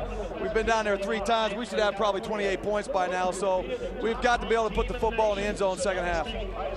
Well, hey, Coach, how you feeling about the performance of Dennis? Obviously, he's showing a lot with his mobility, with his feet. Are we going to continue to see him with the ball in his hands making plays, or are we going to run the ball? Well, so goes Dennis Haviland, so goes our offense. So, yeah, he's going to run our offense, and we're going to stay aggressive. We're just going to get the ball in the end zone. All right, Coach, thanks for your time. We appreciate it. You bet, guys. The Lopers of Nebraska Kearney with the lead at half over third-ranked Chadron State. It's a 9-7 advantage for the University of Nebraska at Kearney.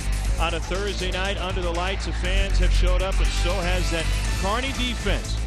3 field goals. The difference is there on the board with the lead at half.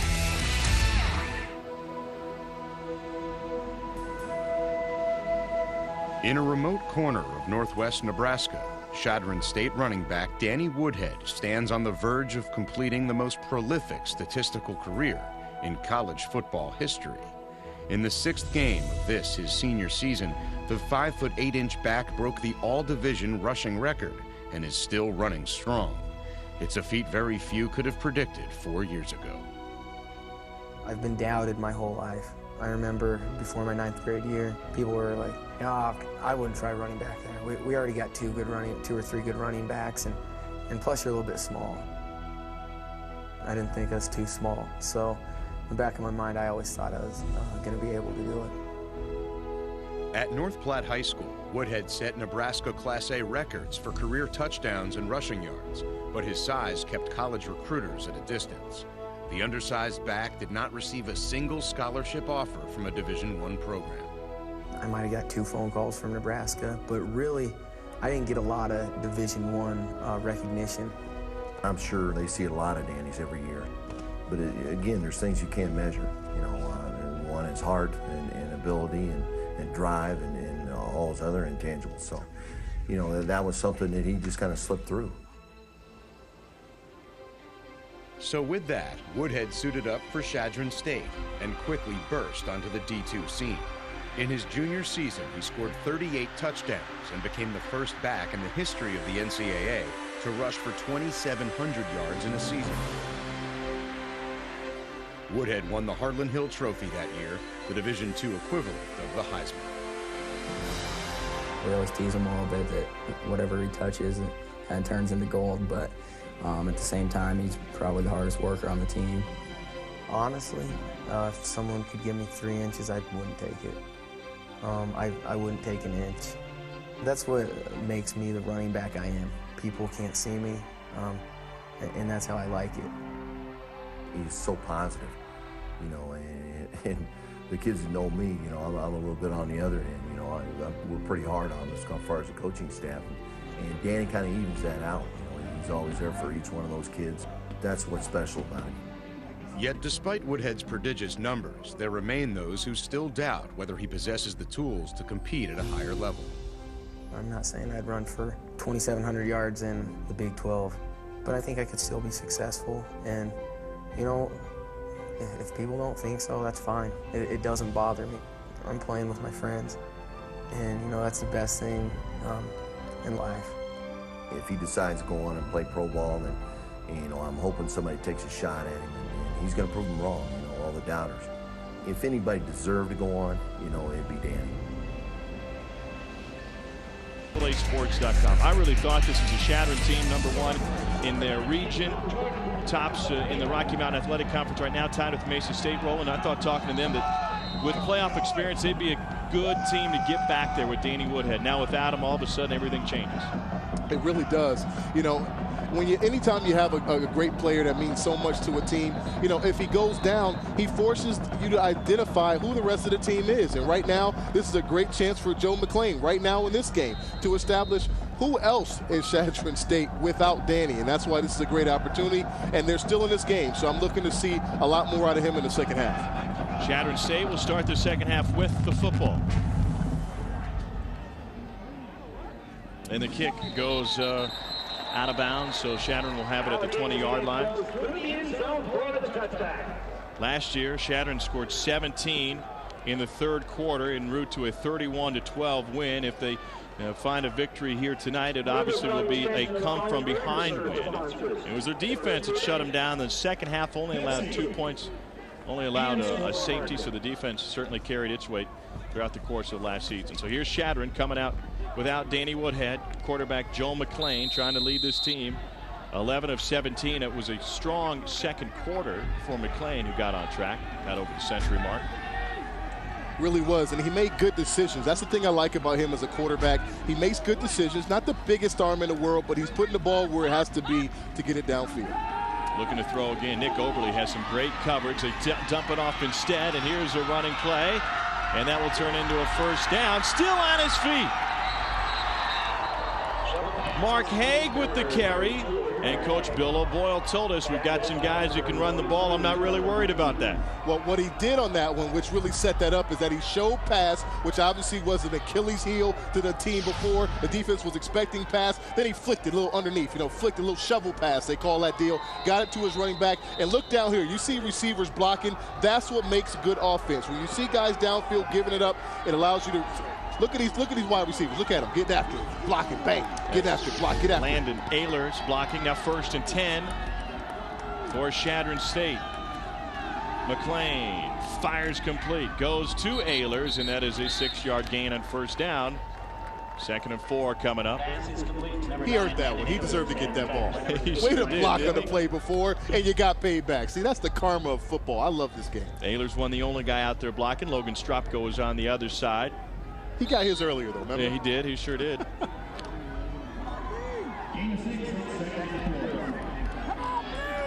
Second and 4 now for Chadron State.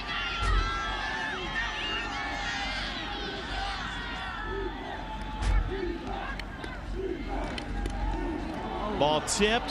That they called it dead again, Roland. But I don't know. From this angle, it certainly looked like one of those live balls. Yeah, it certainly did.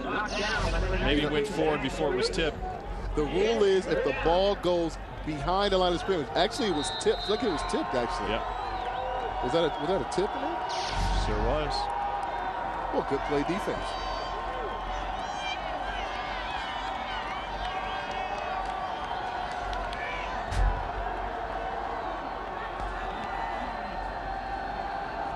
Looking to throw. Catch made. Up to get it is number 83, Logan Stropko, and another first down.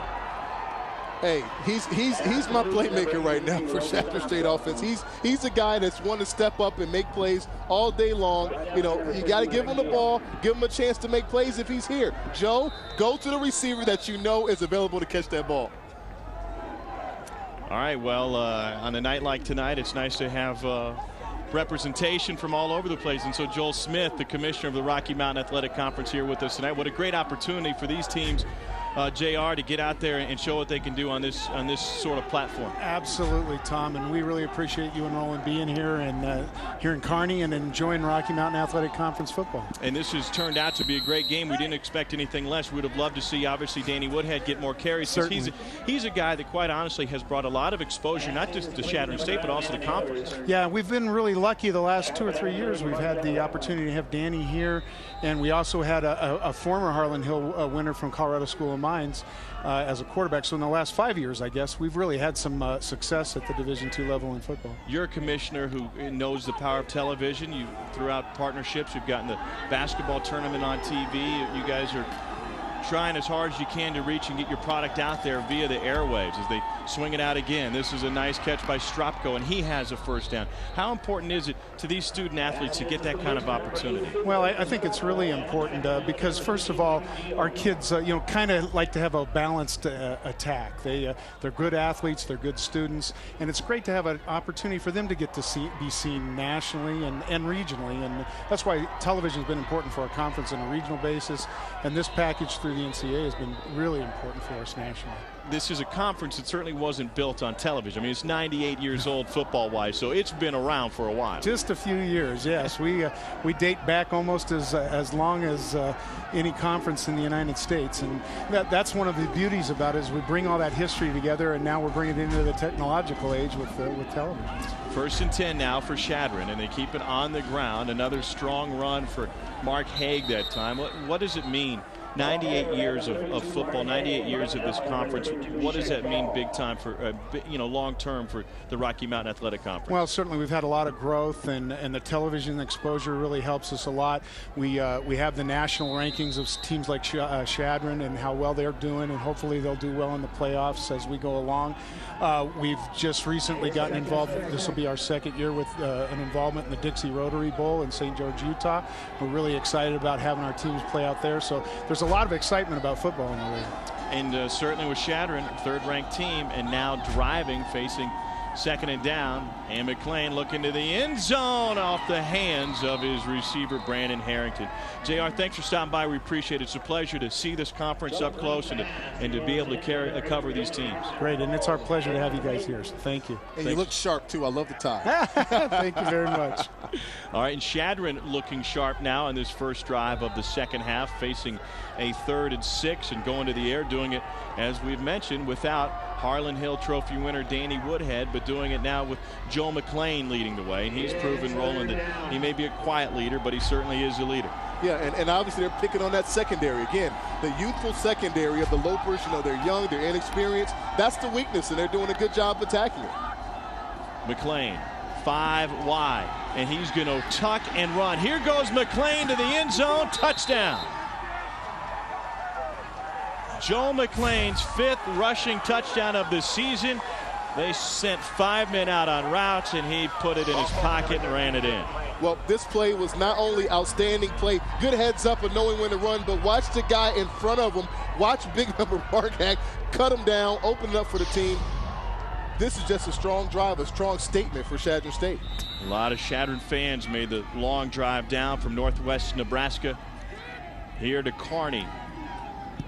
And in this conference, there's no such thing as a short road trip. So the Shadron faithful out in full force tonight. They're covered up trying to stay warm, and certainly a couple of points will help that as Joe McLean turns to his feet to scramble in and gets Shadron its first lead of the night.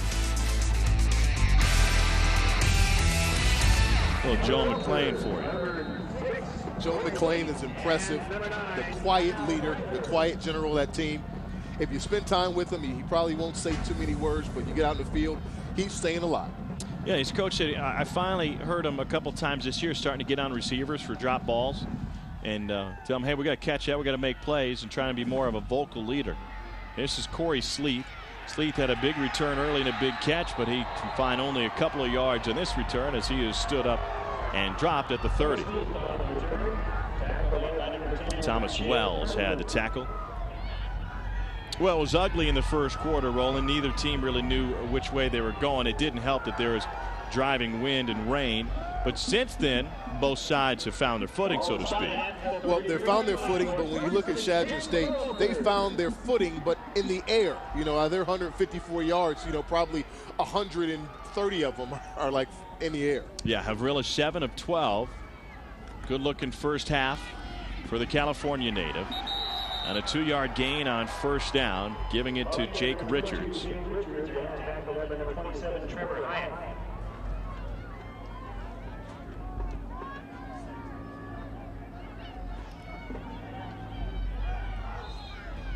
Dennis been playing pretty good ball as well. You know, I know he's out there making decisions. He talked to us about his ability to call some audibles and make some plays out there. I can tell he's looking for a decision to be made now. He wants to get the ball downfield.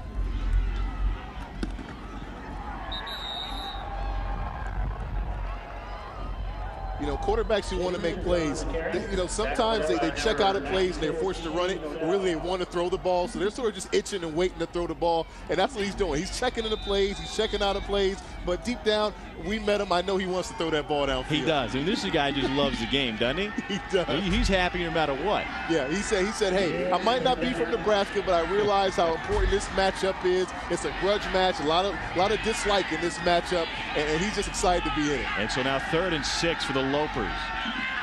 Havrilla over the middle, ball knocked away. A big play for the Shadron defense. Craig Kaiser comes up with the tip. Flag down. Maybe it's a little more in the tip.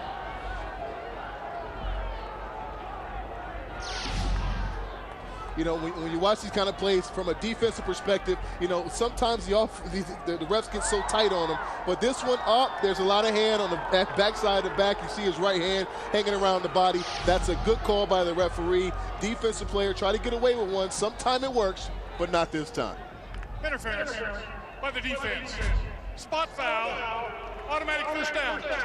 It's certainly not an easy job, but Roland, we've seen a couple of flags so far tonight come out almost after the play is completed.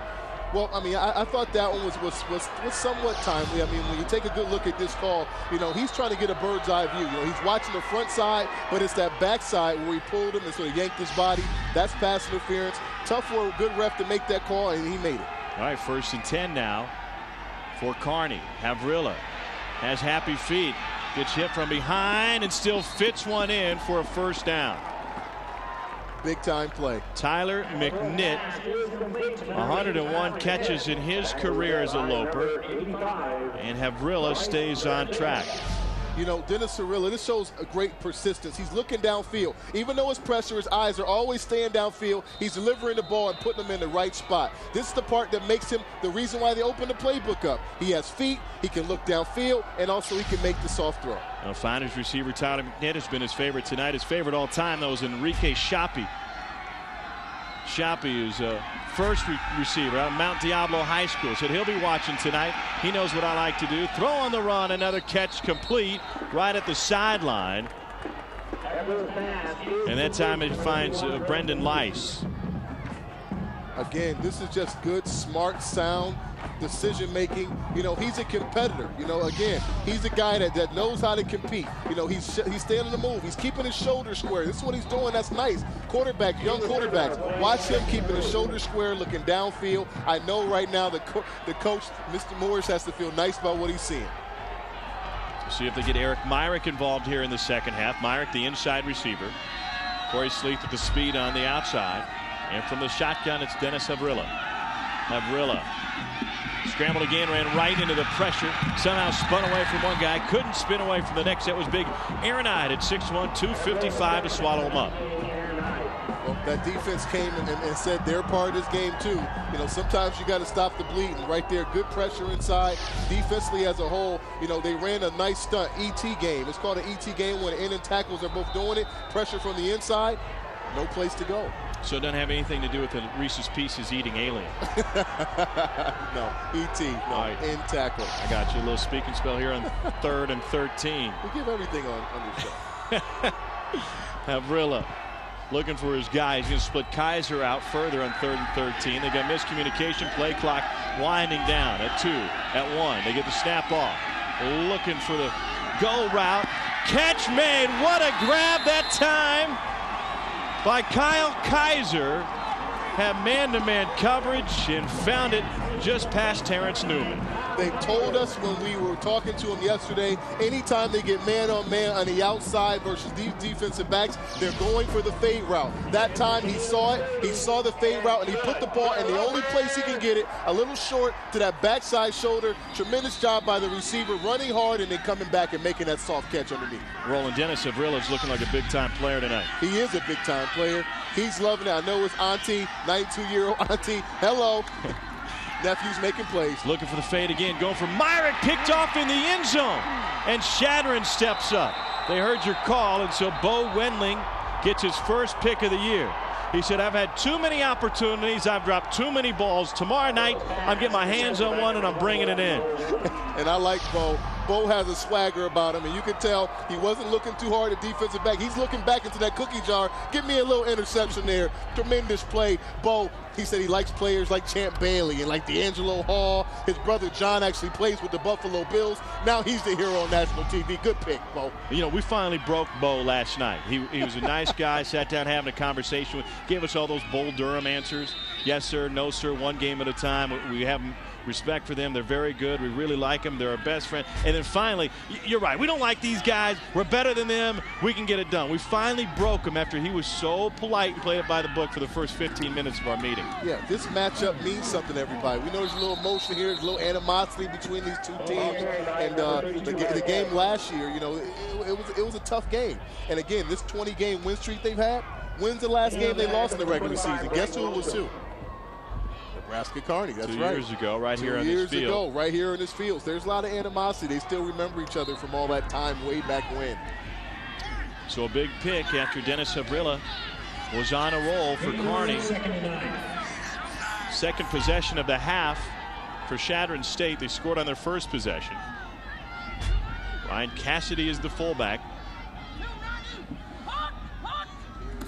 And Joe McClain steps into this throw. Finds Stropko again. Stropko shakes a man. He's got a first down. Stepped out of bounds right past the marker at the 31-yard line. It's good enough for a first down and a 9-yard reception for Logan Stropko out of Thermopolis, Wyoming.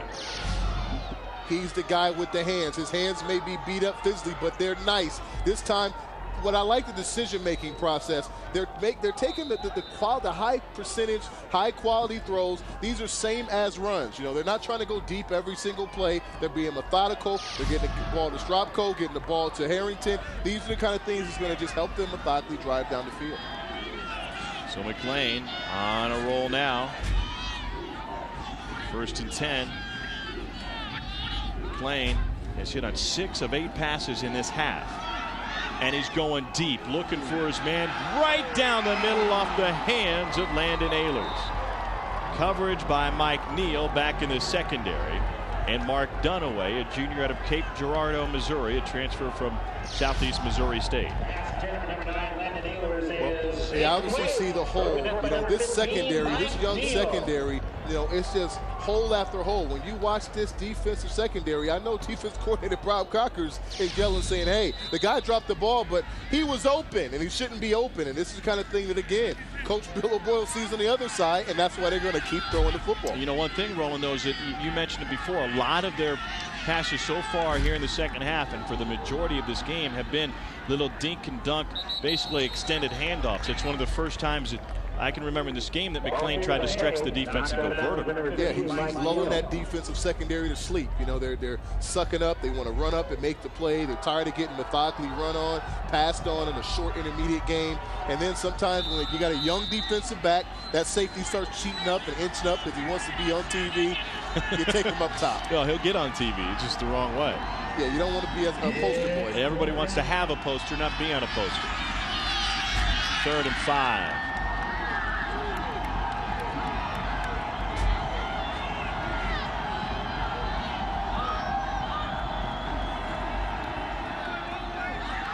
Bobbled and incomplete.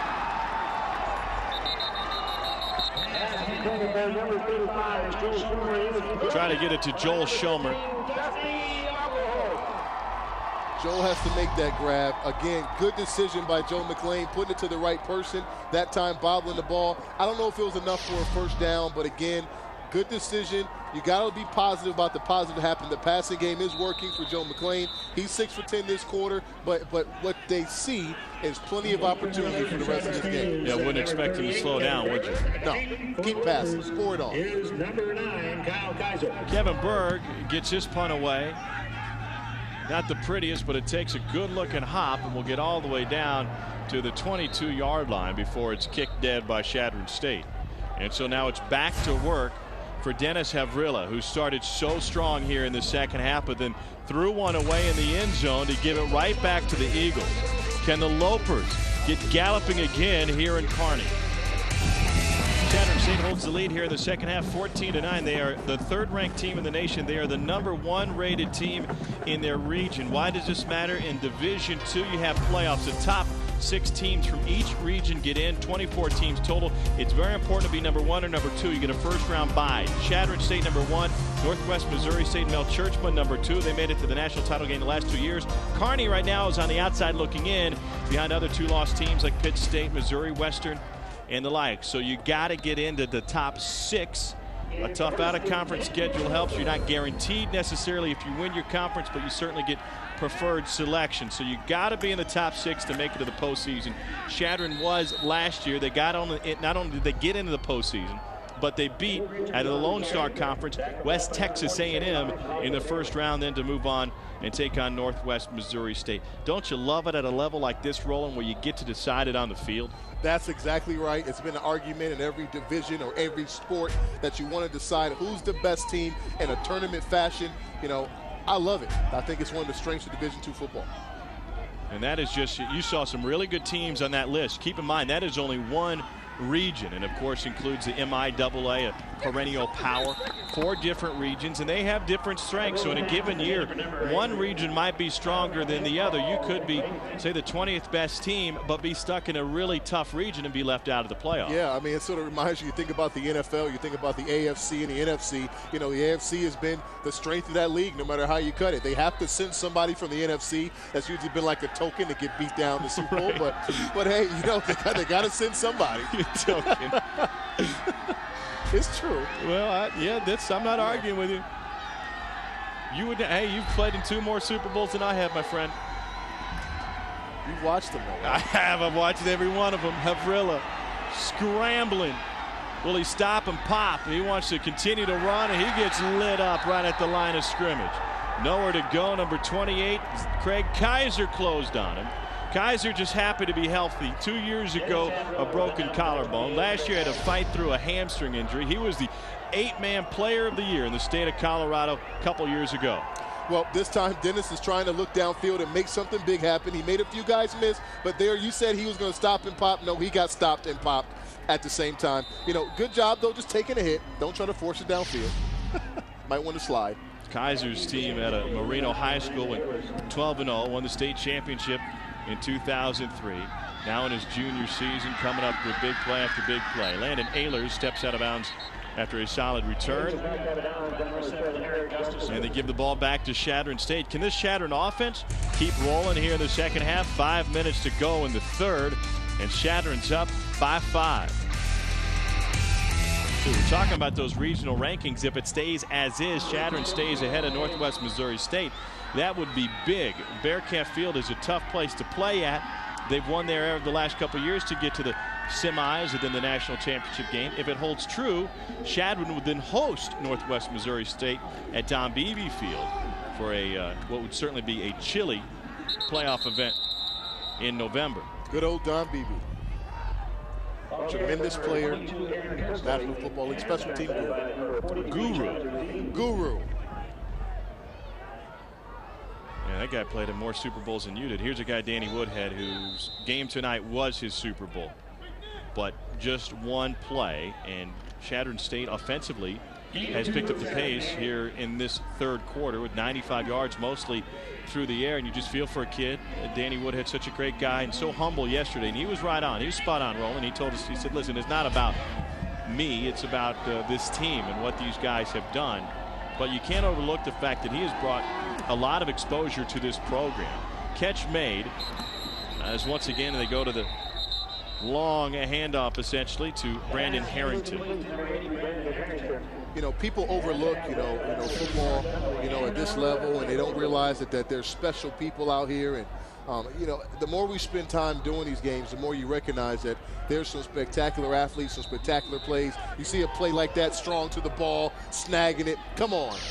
8 years in the NFL, you're seeing the same kind of plays being made right here at this awesome Ron and Carol Cope Stadium. I love it. There's a guy, Danny Woodhead, who'd love to get a shot to play at the next level. The Falcons came to town to watch him work out, ran a 4.41 40. He said, I didn't feel like that was my best time. I think I can do better.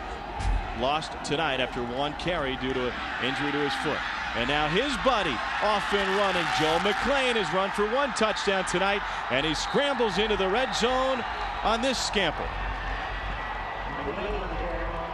That was a tremendous play, a tremendous call. You see the teammates excited, hands up. This is a hostile environment. This is a matchup that they love. But the person I want to give some credit to is the running back, Mr. Cooksley. He gave a chop block that you couldn't see back there, but he chopped him down. And then you see Joe McClain showing the leadership, showing the hard worker. Hey, Daddy's not playing. Quarterback can step in. Same as Cash. McClain was a ball boy for Chadron State growing up, and he's been toting the ball tonight, averaging 9 yards a carry on 7 rushes, and took one in from 15 yards last time to give Chadron State its first lead of this game. Here they are trying to add to it, and the whistle will blow. Chadron's going to use a timeout, I believe. Joe, you've been Superman out here today, man. I just wanted to say that. He really has, hadn't he? Yes, he has. I mean, the rushing attack has been pretty much 90% him. The passing attack, he's been distributing as the maestro of the offense. He is their leading rusher with 63 yards. Haig behind him has 13 yards rushing. In fact, he's the second leading rusher in this game behind. Oh, I take that back. He's the leading rusher in this game. 7 carries for 63 yards, and he's not a big guy. 5'8". $170. $170 might be gratuitous. Yeah, but he knows how to win. Those are the numbers that matter, aren't they? That is it, man. I said, you know, you've seen great quarterbacks, undersized guys like a Doug Flutie kind of guy that just know how to win, and that's what he does. And when you talk to Danny Woodhead, he said, hey, I might be the guy the media looks at, but Joe's the leader of this football team. Aaron Cooksley is in the backfield next to McClain. They go 3 wide. They ran it out of this formation on his last score on a 15-yard run.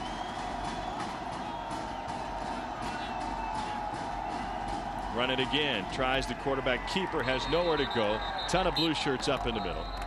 And number 99 at the bottom of that pile, Jonathan Cannon. He's a junior from Plain, Texas. And number 45 in to make the play, Chris Fant, freshman out of Omaha. I think defensively they're sort of getting a little tired of a quarterback, you know, running up and down the field on them. That's no good. Nate Reichs has to come out of the game. Reichs served time in the Nebraska National Guard, was a truck driver in Kuwait, just welcomed his dad back. His dad was with the 1074th National Guard. Father Dean, a Hall of Fame wrestler here at Kearney, trying to follow in the footsteps. He's on the sideline right now. McClain wants to run. Look at that cutback, and he dives towards the goal line. He is right at the stripe and just short. That'll bring up 3rd and goal now for Chadron. Wow.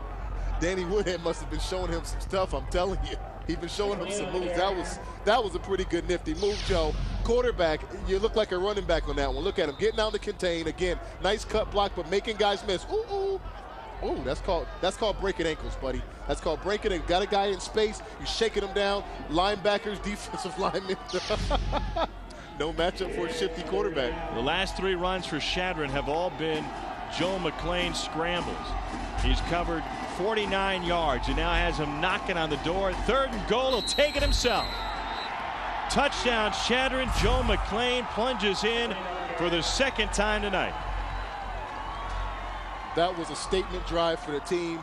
Obviously, Danny Woodhead not being in the game, but we're seeing the emergence of the leader of this offense, Joe McClain, stepping up. And that was just a single-handed effort. That was just one guy. This time, when you get the offensive lineman knocking people off the ball, you can't go wrong. Tremendous job, offensive line up front, knocking folks off the ball again. Chance Gailey, that was on that left-hand side. Ben Puffer, guys knocking people off the ball. Congratulations. It's a 21-0 run for Chadron.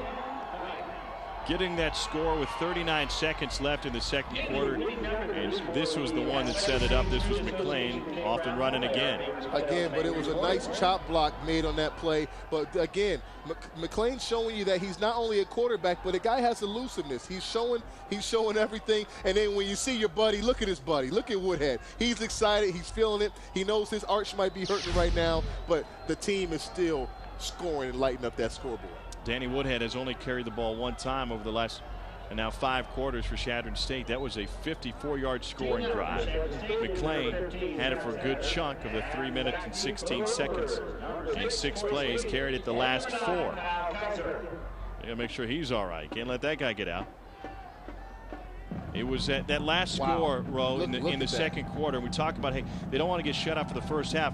A lot of times you ask, what can that mean to get that score before halftime?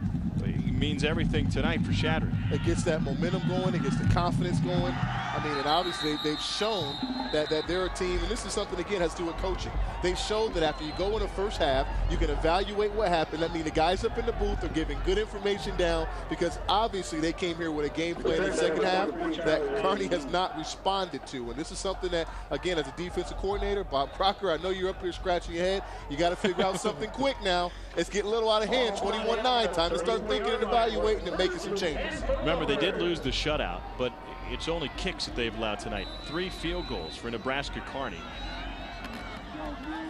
They haven't allowed a touchdown this month. That's a long time. That is a very long time. Trying to swing it out, incomplete. He wanted it to get in the hands of his receiver, Eric Myrick. That's the first throw to him this half, isn't it? Yeah, sure is. You like the thought. It seems like they've got a lot of different options offensively. And they kind of go in streaks here. They get the ball to McNitt a few times in a row, or Myrick or Sleeth. But they don't share it within a possession. Does that make sense? It's sure making sense to me. Havrilla looking. He's got McNitt. And the big fella has the catch in a stiff arm, and he carries white shirts with him down inside the 35-yard line. McNitt, you know, 6'4", 230 pounds, and you seeing that, man. That's a big-time receiver right there. Again, Dennis looks downfield and sees him. He's wide open, and he's big, and he's showing after the catch. This is why the NFL scouts like him. Look at him. Being aggressive, using that big size. It's tough for a defensive back to check a guy as freaking big as a tight end. Come on. That's tough. And about a dozen scouts have come out to look at Tyler McNitt and watch him play. I like the stiff arm, too. I like that. Bring back the old school. Stiff arm those guys. 5 catches, 118 yards tonight for McNitt. In the zone, he finds Eric Myrick that time. Now sharing the ball a little bit. We saw a very spirited conversation when we were at break in that last timeout with that Loper offense. We call it spirited. Yeah, that's translated. Means the coach was having a fit. Coach was hot. He was hot. You know, sometimes you got to motivate your troops, and I think Coach knows the troops a lot better than us. And some of the words that he was saying, it would have made for. We are on cable, so I guess it's good. Well, the point is they're an offense that has moved the ball tonight but hasn't taken advantage. And interception in the red zone last time. McNitt wanted a flag. He was shoved to the turf by Trevor Hyatt, and no flag. You know, it's kind of the story of the season for this team. They've moved the ball, but Havrilla has thrown 3 interceptions in the end zone. It's one thing to get into the red zone. It's another thing to take care of the football. Yeah, I said that's one thing that the coach said in retrospect he wished that he wouldn't have done, but it's almost live and die by the sword. He's one of those playmaking kind of receivers. Quarterbacks. He's going to show you that he can do it with his feet. He's going to make a great play. Sometimes he might make a bad one, but the bottom line is they have been averaging over 30 points a game, and that has something to do with him. All right, 3rd and 2 now for Nebraska Kearney. McNitt in motion. They give it to nope, he keeps it himself, takes it right behind Richards, who basically turned into a lead blocker for him and picks up the first down. That was nifty football. It sure was, wasn't it? They had the fake to McNitt in motion. He became the fullback, went up inside. That's interesting football. What do you think of that stuff? I think your old coach of the Rams drew something up like that for Marshall Faulk one time. I don't think Kurt Warner was running with it. No, and I don't think that Torrey Holt was leading up in there, trying to be the full lead blocker. That wouldn't work. Isaac Bruce now. Kearney would love to be a great show on turf tonight. It'll take a comeback into the end zone. A wobbler. That one was nearly intercepted over McNitt's head. And the coverage that back there by Paul Schweger already has 3 picks on the season. Well, no one was open on that one. There was nobody open. He's looking downfield. He's letting the ball go, but truth be told, the receiver wasn't really open. It just was not a good play. Move on to the next one. Well, they get a chance to move on, facing 2nd and 10 now.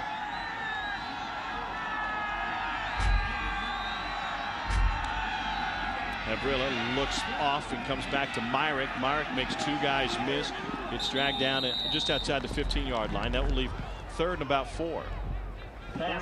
His game really impresses me. I mean, Mike, Eric, you're a playmaker, man. When a guy catches the ball out there with 3 people surrounding him and none of them quite get a hand on him, that just shows that you're a playmaker, man. The guy told us he is. He's showing us that. We need to get him the ball more. Eric, you need the ball more. You should get it right now on his 3rd down. Give him the ball. 3rd and 4 when we return for the 4th quarter here tonight from Cope Stadium in Kearney, Nebraska. We got a game going, and the Lopers looking to put a score on the board. They have yet to score a touchdown tonight. Shatter it up 21-9. 3rd down. She looks great for 98 years old. 98, how about 98. that? She looks unbelievable. The Lopers 3 of 10 on 3rd down conversions tonight. We start the 4th with a 3rd and 4 for Dennis Habrilla and company, and they whistle this play dead. They jump, and that's going to take 3rd and 4 and turn it into 3rd and 9. False start. Number 78 of the offense. 5 yards. 3rd down. Orion Mathis, that big hog farmer at right tackle, jumped. He had 8 Division I offers. He decided he wanted to go work on the farm. Did that for a year and a half. And said, you know what? I had so much fun playing 8-man football. It's time now to give football another chance. Is this 4-down territory at this point in the game? We just started the 4th. Not yet. Not yet. You got to try to hang in there. Hope you can slow this offense down and get yours going. To the end zone. Myrick's got it. Touchdown, Kearney. 3 down, Kevin. 3 down territory. Needed 9 for the 1st down. Instead, they went 22 for the score. Well, I'm glad they went to their playmaker, the pride and joy of Duval County in Jacksonville, Florida. This guy's a playmaker. He said he's a playmaker. He told us he can do it, and he's doing it. Hats off to you, Eric. That just brought the family up off the couch there in Jacksonville, didn't it? I bet you it did. I said it's probably warm down there. It's a little chilly up here, but he's heating it up. 6th catch of the night for Eric Myrick. And the extra point is good. And we've got a 5-point game here in the 4th quarter from Ron and Carol Cope Stadium in Kearney, Nebraska. Eric Myrick stands 5'10", $175, and he was able to go up, use his hands, and haul this one in. Got the foot down. First touchdown of the night for the Lopers. Well, I said the reality is that when you have a good playmaker, you got to keep on trying to fight to contain him. But this time he seeped into cracks, and this is where the summertime workouts have been practicing in. They told us, Dennis and Eric have been spending time all summer long working on routes just like these. This is one that he wasn't really open. It was double coverage, but a little crack was there, and Dennis capitalized on it. Eric Myrick, Jacksonville hero. Way to make a play. That was a 3rd down play, and they went all the way and put it in the end zone. Who cares about the change? Now kicking off. And Shattern will get the ball back. How will they play it? Goes to the up man. Ball fumbled, picked back up. He's going to rumble forward to get past the 30 up to the 31-yard line. Up back. You see why the up back's not supposed to run it? Just catch the ball, fair catch, and just. Sometimes they call them the oops back. Just well, it's not like that play didn't happen. Now all of a sudden the Lopers have that in the back of their mind at the very least. I mean, you wipe it off the official tally, but they're still thinking that they got it in the playbook now. Well, that secondary knows they has their hand full, and right now they're digging in. They know it's past now. They can't worry about it, can they? 1st and long. They run the exact same play. Good for 5-6 yards that time. I don't know what I think about that. You know, I don't know. I thought it's like a rule where you can't really run like 2 trick plays back to back. I think it should be like a rule. It's like a playground rule. You can't run the same trick play twice, but they tried it again. You know, I thought they were going to out trick the chess. This is a chess match, and everybody didn't fall for it. Yeah, Bryce Wilkin came in to make the tackle, and now 2nd and 20. Not quite. That scoreboard's not right. It's 2nd and 15. Out of the shotgun is Joe McClain. Roll him out. Little waggle. Catch made. That will now set up a 3rd and 8 as Brandon Harrington hauled it in. Nice to see Harrington back in the game. Remember, he took a lick on a kickoff return in the first half. And obviously, you see every time they throw the ball, pretty much everything's open. Again, I guess Coach O'Boyle was looking to try to get a few yards to make this third down more reasonable. It makes sense. This is a 3rd and 8. This isn't something that's undoable. It's something that's certainly doable, obviously, with the mismatches that Joe McClain's able to see out of these receivers. Harrington out of Grand Island.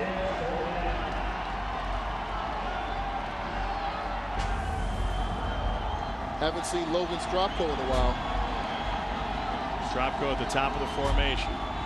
He's running a flag route. They're going to go to him. Catch made. Shadron first down. Great move by Stropko. Showed post and bent it back out. I told you, I think Coach O'Boyle and I, in a former life, we were connected. Guys, did you write his playbook? I said, I don't know. I think we're watching the same game. I did a lot of blocking, so did he. I guess we see it, but this is just good. Again, you're playing to what's been working. Logan has been having mismatches all day. You ran him on a corner route. Joe McClain, good job of stopping up with pressure, squaring your shoulders, and getting the ball downfield. 8th catch of the night for Logan Stropko. Bill O'Boyle, in his 3rd year as the head coach. As his team facing a 1st and 10 in a rivalry game and a tough test on the road in the RMAC. Here's another pitch to Haig on the little shovel pass. Haig takes it to the 35-yard line. And that will leave 2nd and 3 for Shadron State. Remember we talked about Stropko and his hands, they're all beat up and everything. Bruised and battered. It's because of plays like this. Watch this shovel pass. Good, smart call, by the way. Show pass, and look at number 83. Look at him. Piling and driving that guy, working hard, giving those extra yards. That's why, Mr. Stropko, that's why you're the guy. Look at Harrington. Oh, I like that. Get in there, receiver. Cut a guy down. Get after it. Why are receivers blocking for you? That's why you're able to run the football. Stropko's hands look kind of like blueberry muffins. Yeah, it's just all grainy and nasty. A couple of purple splotches on him. I told him, put him in some ice buckets, and keep him above your heart. 2nd and 2, quarterback sneak, another first down. 3-yard carry that time. The hands covered up with the gloves for Harrington. It's a very physical Shadron team, and I think they're showing us a lot tonight, Roland. They lead by 5. They're driving once again. They're doing it, it should be mentioned, without Danny Woodhead. A lot of teams lose the College Player of the Year, and they go straight into the tank. Joe McClain has led them throughout tonight. And they talked about this, said they are a complete offense, that they believe in each other, all the other offense. And again, it's not just Woodhead. We heard that and said, yeah. But now they're showing that they have more than just Danny. McClain fumbled the snap. He was swallowed up by number 32, Sheck Fall. It's the first time we've gotten to call his name tonight. What a story Sheck Fall is. He's a junior out of Omaha's Boys Town School. In the 8th grade, he came over with his family from Senegal. Family went to New York. He ends up in Omaha. He said he'd never seen a football before, let alone played it over in Africa. Played a little bit of soccer. Came over here, did not know the language. And anytime you figure you're kind of lost out there. But coming out of Boys Town and getting into Boys Town, he said football was the common denominator. That's what really allowed me to chat with my counterparts and help my conversion here into the States. But it wasn't easy to get him to Kearney to play football. Catch made, shy of the first down. That will bring up 3rd down. He was coming out of Boys Town, and he didn't have all the necessary paperwork. Some of the paperwork that he had filled out didn't jibe with the paperwork that his natural mother had filled out. And after 9/11, you can't just mess around with passports anymore. So who did he get involved? Well, Father Val Peter, who was running Boys Town at the time, Senator Ben Nelson, and a guy that knows a little bit about football, then the congressman, Dr. Tom Osborne. They all got involved. They cleared up the paperwork. With that kind of momentum and those names, that helped push that paperwork through. And here he is, enjoying life as a student athlete at Nebraska Kearney. Amazing story. And a good student, a guy that wants to have a bright future. Might not go for, of course, not an NFL guy, but wants to be successful in life and really appreciates all the support he's gotten from everybody in his route. Sheck Fall comes in the blitz that time. They pick him up. Pass complete, and another first down for Shadron. You see the theme of passing the ball. You see Bill O'Boyle, head coach, also the offensive coordinator. just continuing to pour it on, putting his players in position to make plays. They're picking on the young secondary of those guys. It's the young secondary of the Lopers is getting picked on. Look at these routes. These routes are being crisp. You got veterans running the rock. This one, he's coming right out the break, getting the ball and timing throws. A young defensive back staff, you can't do too much against that. You can't man up. You can't play zone. The guys are just in a tough spot. McClain perfect on this drive. 65 yards through the air. Remember the last drive, he did it with his legs, now using the arm. Wants to throw again. 6 for 6. That time to the tight end. Ball loose in the end zone. The big fella falls on it, but they whistle him down at the 1-yard line. Joel Schomer had the catch. Now fumbling the football, that's the way to kill any offense. Yeah, quickly. Now that can kill a mismatch. I just asked Carney about it. They had a red zone interception. You know, again, this play has become in vogue now in college football, and they get it to a receiver to make a play. He did a good job being elusive. You know, he got the ball, he caught it. The receiver out front is blocking for him. He made one guy miss. Now, don't be greedy and extend the ball out. Some of the young players do that too much. They reach out, they get a little aggressive, and then they fumble the ball, and that wasn't a fumble. Back to live action, keeps it towards the goal line. Another rushing touchdown for Joe McClain. Seemed pretty easy, didn't it? Well, Ben Puffer, the left guard, thought he had a touchdown on that previous play when the ball was loose. Not so fast, offensive lineman. Leave it to your quarterback to take in another score. On another quarterback sneak, and McClain will stay out there and hold. 4 for 5 in the red zone tonight. Remember, they missed that field goal early when it was a 6-0 game. That's all attitude when you get the quarterback sneak in there. Right guard, Richard Schmock, Chance Gailey, Ben Puffer. You guys, that's attitude. Mano-y-mano, just drive them off and gain skills. Lucky number 13 tonight for Chadron State.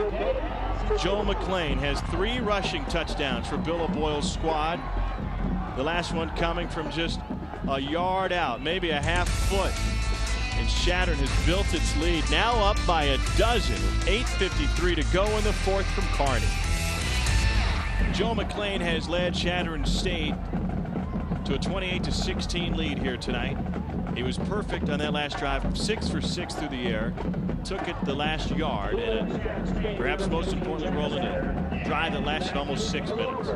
It was impressive, you know, and again, this is them working without Danny Woodhead. They're redefining their offense. They're not rushing the ball. They've been averaging 269 yards a game rushing the ball. Now they're redefining themselves and passing the ball. Very impressive. Hats off to the coaching staff, Bill O'Boyle. Hats off to the team.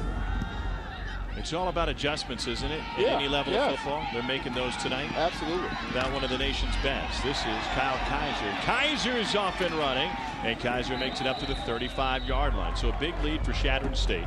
The 3rd-ranked team in the country, the top-ranked team in their region. They're aiming to return to the playoffs, where last year they got ousted by Mel Churchman's Northwest Missouri State Bearcats. And this is their rivalry game against Carney.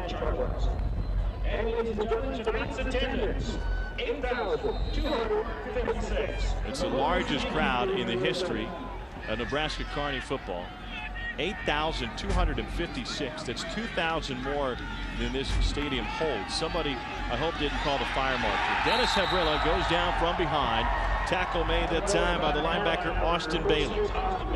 I didn't know yesterday when we were meeting with Austin if we were meeting with Ashton Kutcher or Austin Bailey. I mean, Austin's a guy that makes big plays, and he's somebody that loves the game of football. He said when he makes a play, can we give a shout out to Paul and Paulette, his mom and dad?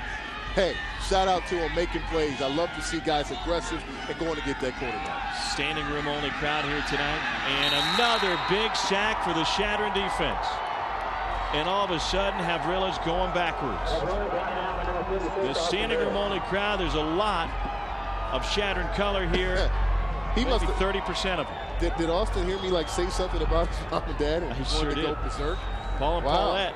Paul and Paulette, you guys are good karma, man. This is awesome. This is just strictly a blitz where they're overloading one side of the offensive line. It's tough. Nobody, you can't really pick it up.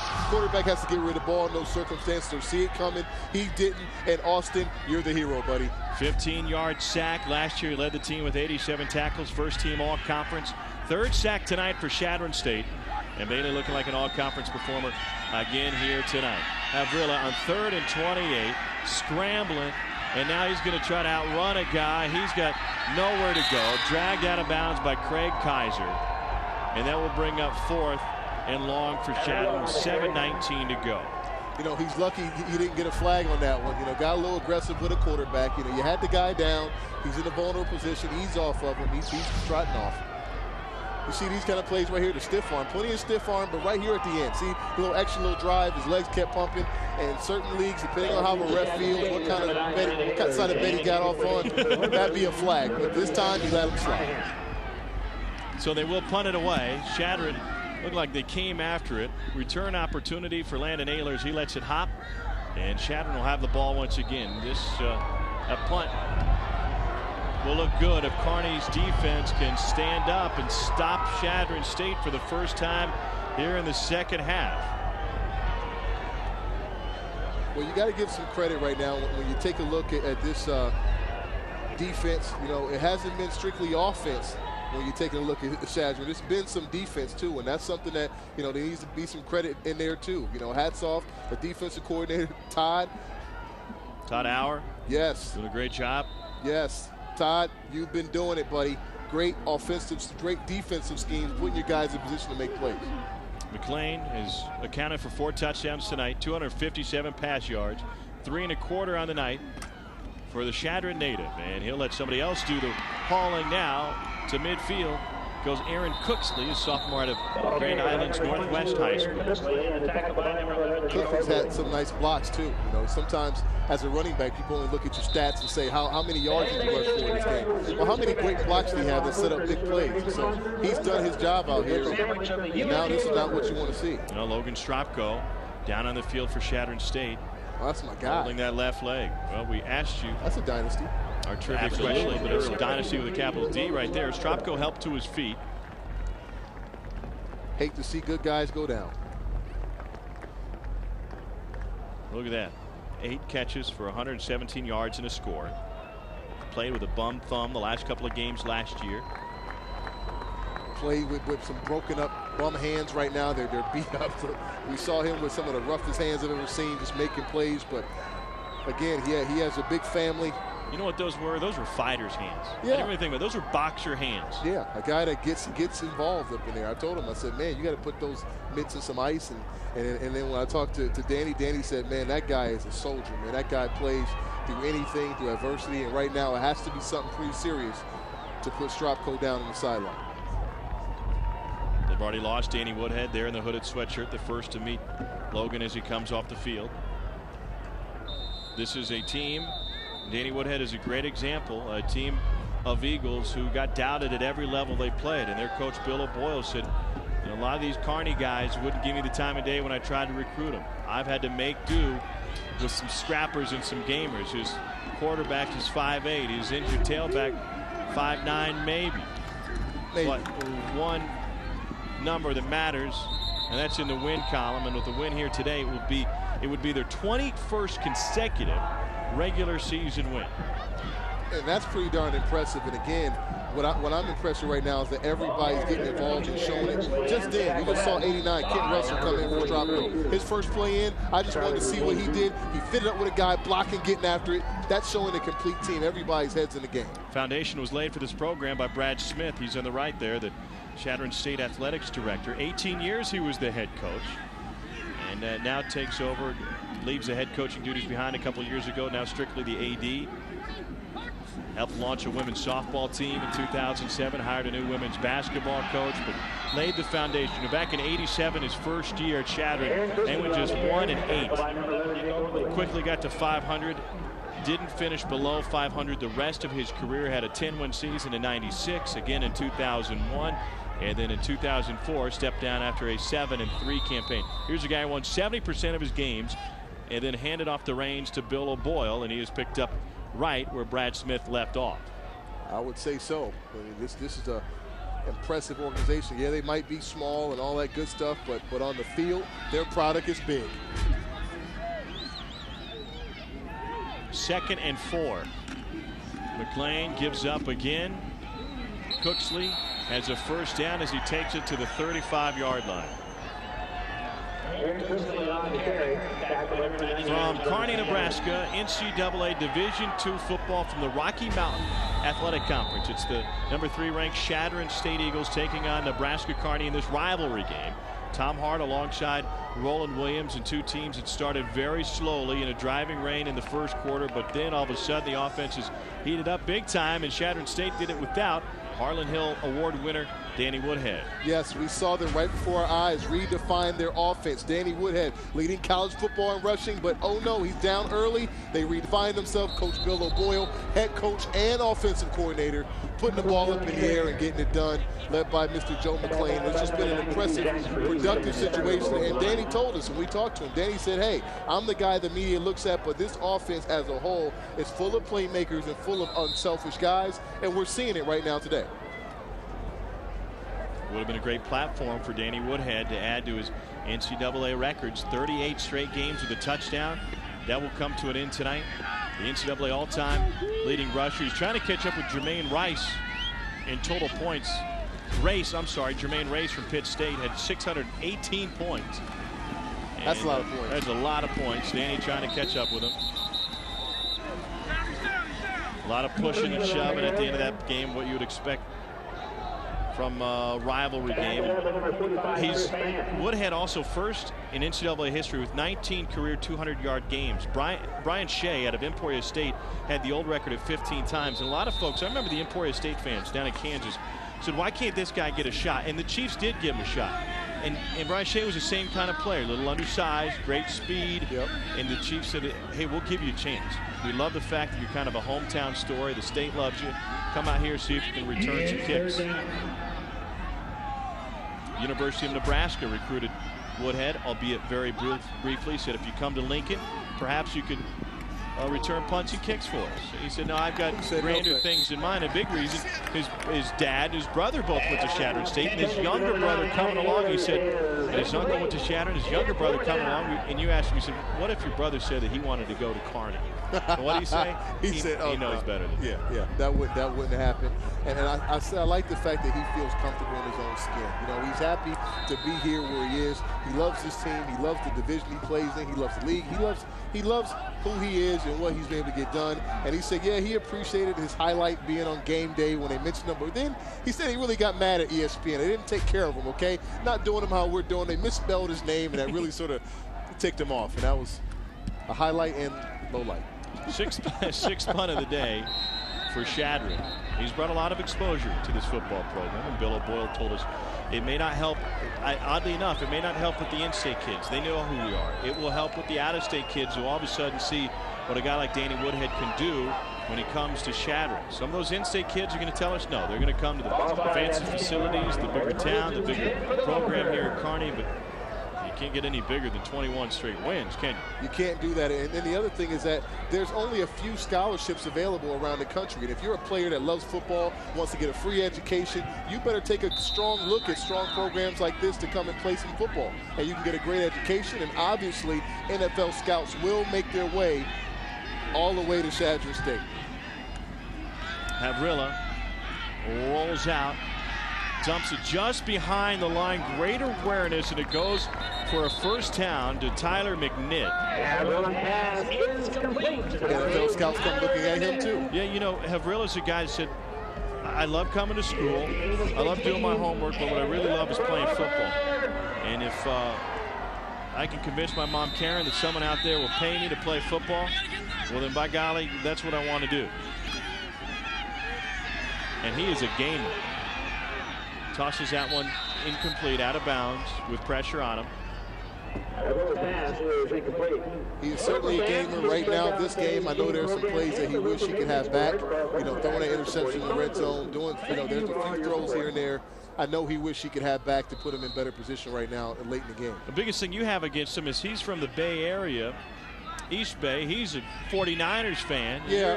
You played for the Raiders. I played for the Raiders. I told him, he said, I live out in Concord. Okay. That's close to Raiderland. And he said he's a 49er, and that's the only thing that's wrong with him. Nobody's perfect in life. He's a 49er guy. Well, speaking of nobody perfect, they're all of a sudden letting Austin Bailey live in the backfield. That offensive line. The hat trick. Yeah, he's got a hat trick now, 3 sacks, and a very young offensive line with a great future ahead of him. But bottom line is there's some puppies up there. They're awfully big puppies, but there's some puppies. I said, no offense to them. I said, when you got guys teeing off and they know they're going to pass rush, and that's what it is, it's really advantage to the defense. They're pinning their ears back. They're getting upfield. It's pretty tough to protect guys for that long. Intercepted. Myrick was open. Pass was just off the mark. They're saying it's incomplete. I don't know. I thought Bo had a pick on that one. I thought he sure did. Would have been the second for Bo Windley. I like Bo's swagger. You know, the guy has a swagger about him. You know, he was sitting there talking and telling us about, you know, what they were trying to get done. And again, you know, he mentioned to us that he said last year, you know, in that game, you know, that they played against those guys, a little bit of trash talking out in the field. You know, he dropped another one. Bo, you gotta catch those. You get to be the hero. Talk about you. Yeah, he said he's dropped too many of them this year. He got the one pick in the end zone. That one just fell right out of his mitts. Sometimes, you know, I wish that the defensive players would do, you know, get on the jugs and catch the ball. You know, some of the best, you know, defensive backs I played around in my years, you know, a guy named Charles Woodson, you know, guys used to like get on the jug machine and actually catch the ball. Dre Bly, you know, guys get on the jugs, catch the ball, so that way they can capitalize and get those picks. John Rich in here. He's the Riston, the new head coach at Colorado State Pueblo. 98 years, the history of this conference, and they renewed their program after it shut down in '94. Yeah, a little cold here, Coach, but he says it's Nebraska cold. He's darn right. You know, I got Trev Alberts with me this weekend doing our game over in East Carolina, and he called today, asked about what's going on in Nebraska. How's the weather? I described it. Trev, it's cold, it's rainy, it's dark. He said, you know what, Tom? It's always like that whenever the Huskers lose. Hey, and Trev would know. I said, what a tradition, the history of Nebraska. There's some tough times right now. You know, I played under Coach Carnahan out there, and you know, I said it's just tough. Nebraska likes football played a certain way, and when they don't play that way, it's a problem for everybody. It just trickles down everywhere. Nebraska football, there's something to it. And right now, Chadron State leading 28-16.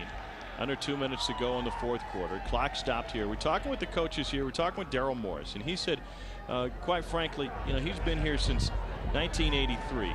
He's been here since the mid-'80s. He said, I don't really think of myself as a Nebraska guy. Here, the folks in the state, they're hardworking, they're loyal, they have great morals. But if you're not a Nebraska guy, you're going to have a hard time fitting in. He said that I'm not around the program. Especially if you're not winning. Yeah, that's right. the key point. If you're from out of town and you're winning, then you're all right. Well, he brought up a great point. He said, you know, it was awfully hard to get guys to come play Division II football when Tom Osborne was at Nebraska, when Frank Solich was there. They had the great walk-on program. I lost many a kid who would turn down a scholarship to go over to Lincoln to walk on and pay their own way. That says a lot about the mystique of the Nebraska Cornhuskers, huh? You pass it before ride to walk on. Here's number 22 off and running again. On 2nd and 10, another first down for Cooksley. I think you talk about the landscape of college football changing, and I think with the additional exposure at the Division II level, fewer and fewer guys make that decision. They know not only can they get to the next level when they come to Division II, but they also know that they can get on TV, they can play for a national championship, they can be part of playoffs, they can be part of something special. And to a man, everyone we talked to, especially the Chadron guys, I said, listen, I chose Chadron State because it was like family. The coaching staff just made me feel at home from the day I got there, and they still do. It's the caring that they have for everybody on that roster. Yeah, you think about even with Nebraska Kearney and the Lopers, you know, you talk about guys that come out there, you know, Eric Myrick coming all the way from Jacksonville, Florida, you know, that's something that it says a lot for a guy to want to come all the way up here. It's cold and he's used to the warm weather, you know, to come here because it makes people feel comfortable. And Coach Daryl Morris and all these guys, hats off to him for building programs where players can not only come and play good football, but grow as men and get great educations and move on with their lives. By the way, hats off to the folks here in Kearney, Nebraska, who turned out in droves tonight. A new stadium record and more than 8,000 fans. The next broadcast is just over on the other side of the state. Will be in Omaha in 2 weeks for South Dakota at the 4th-ranked UNO. So that will be a big game as we get later and later in the season. You start looking at those regional rankings and positioning for the postseason. And right now, Chadron State will take a knee, and they are in fantastic position for the postseason, based mainly on the fact that they are staying undefeated in the Rocky Mountain Athletic Conference. Now 5-0 in conference play, 8-0 on the season, a big win on the road against their rival and their 21st straight win.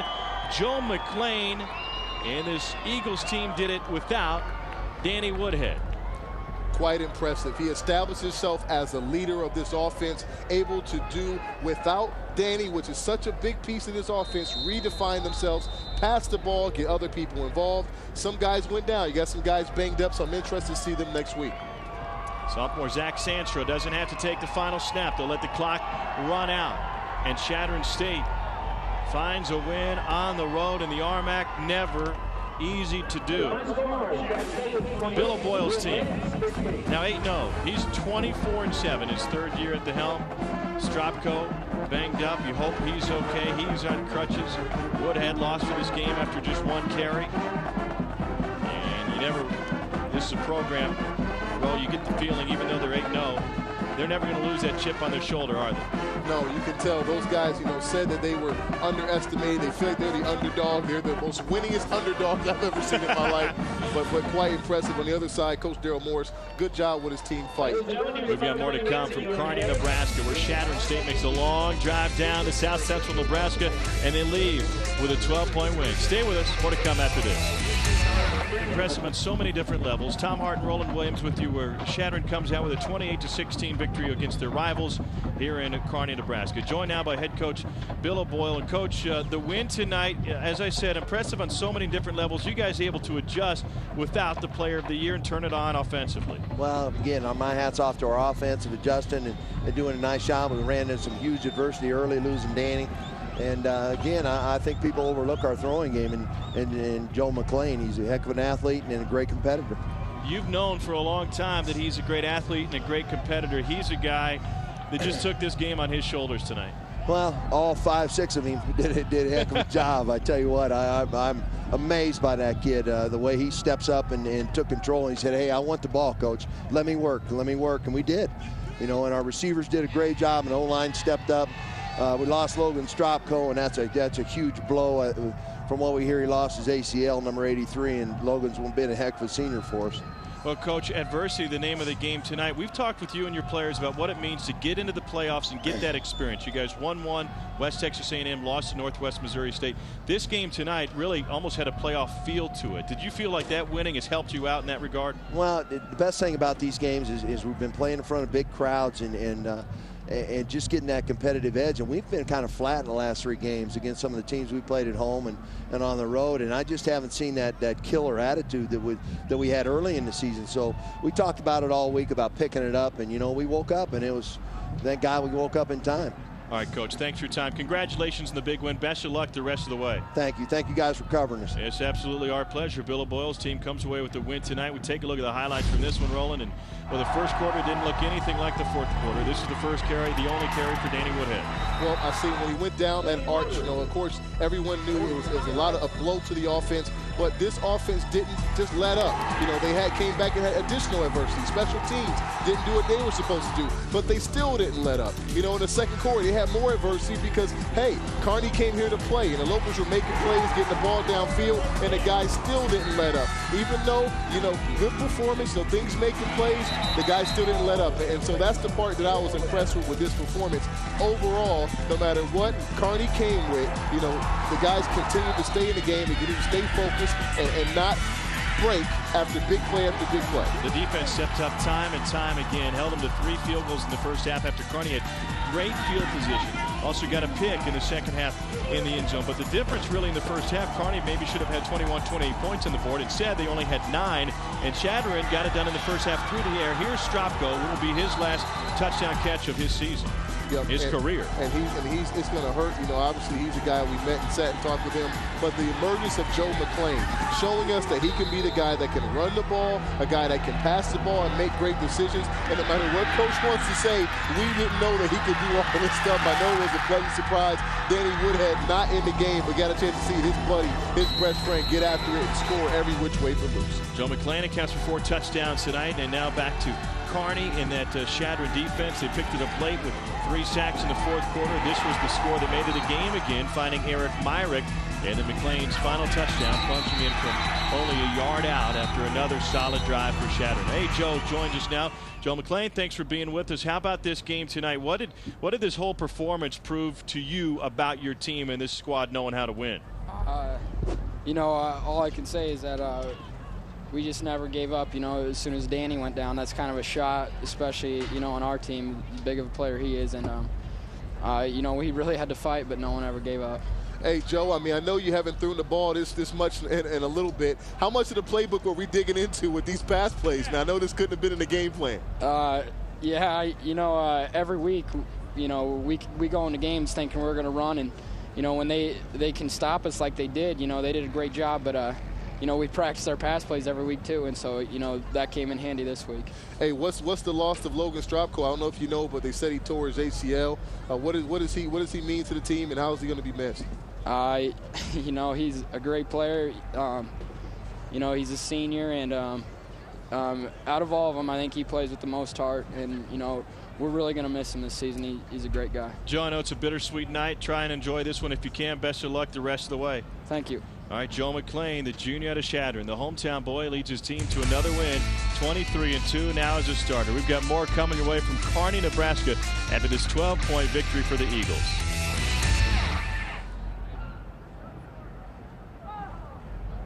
Remember a team winning a game after they lost a player of the year after just 1 carry and then losing a senior leader late in the 4th quarter to a torn ACL.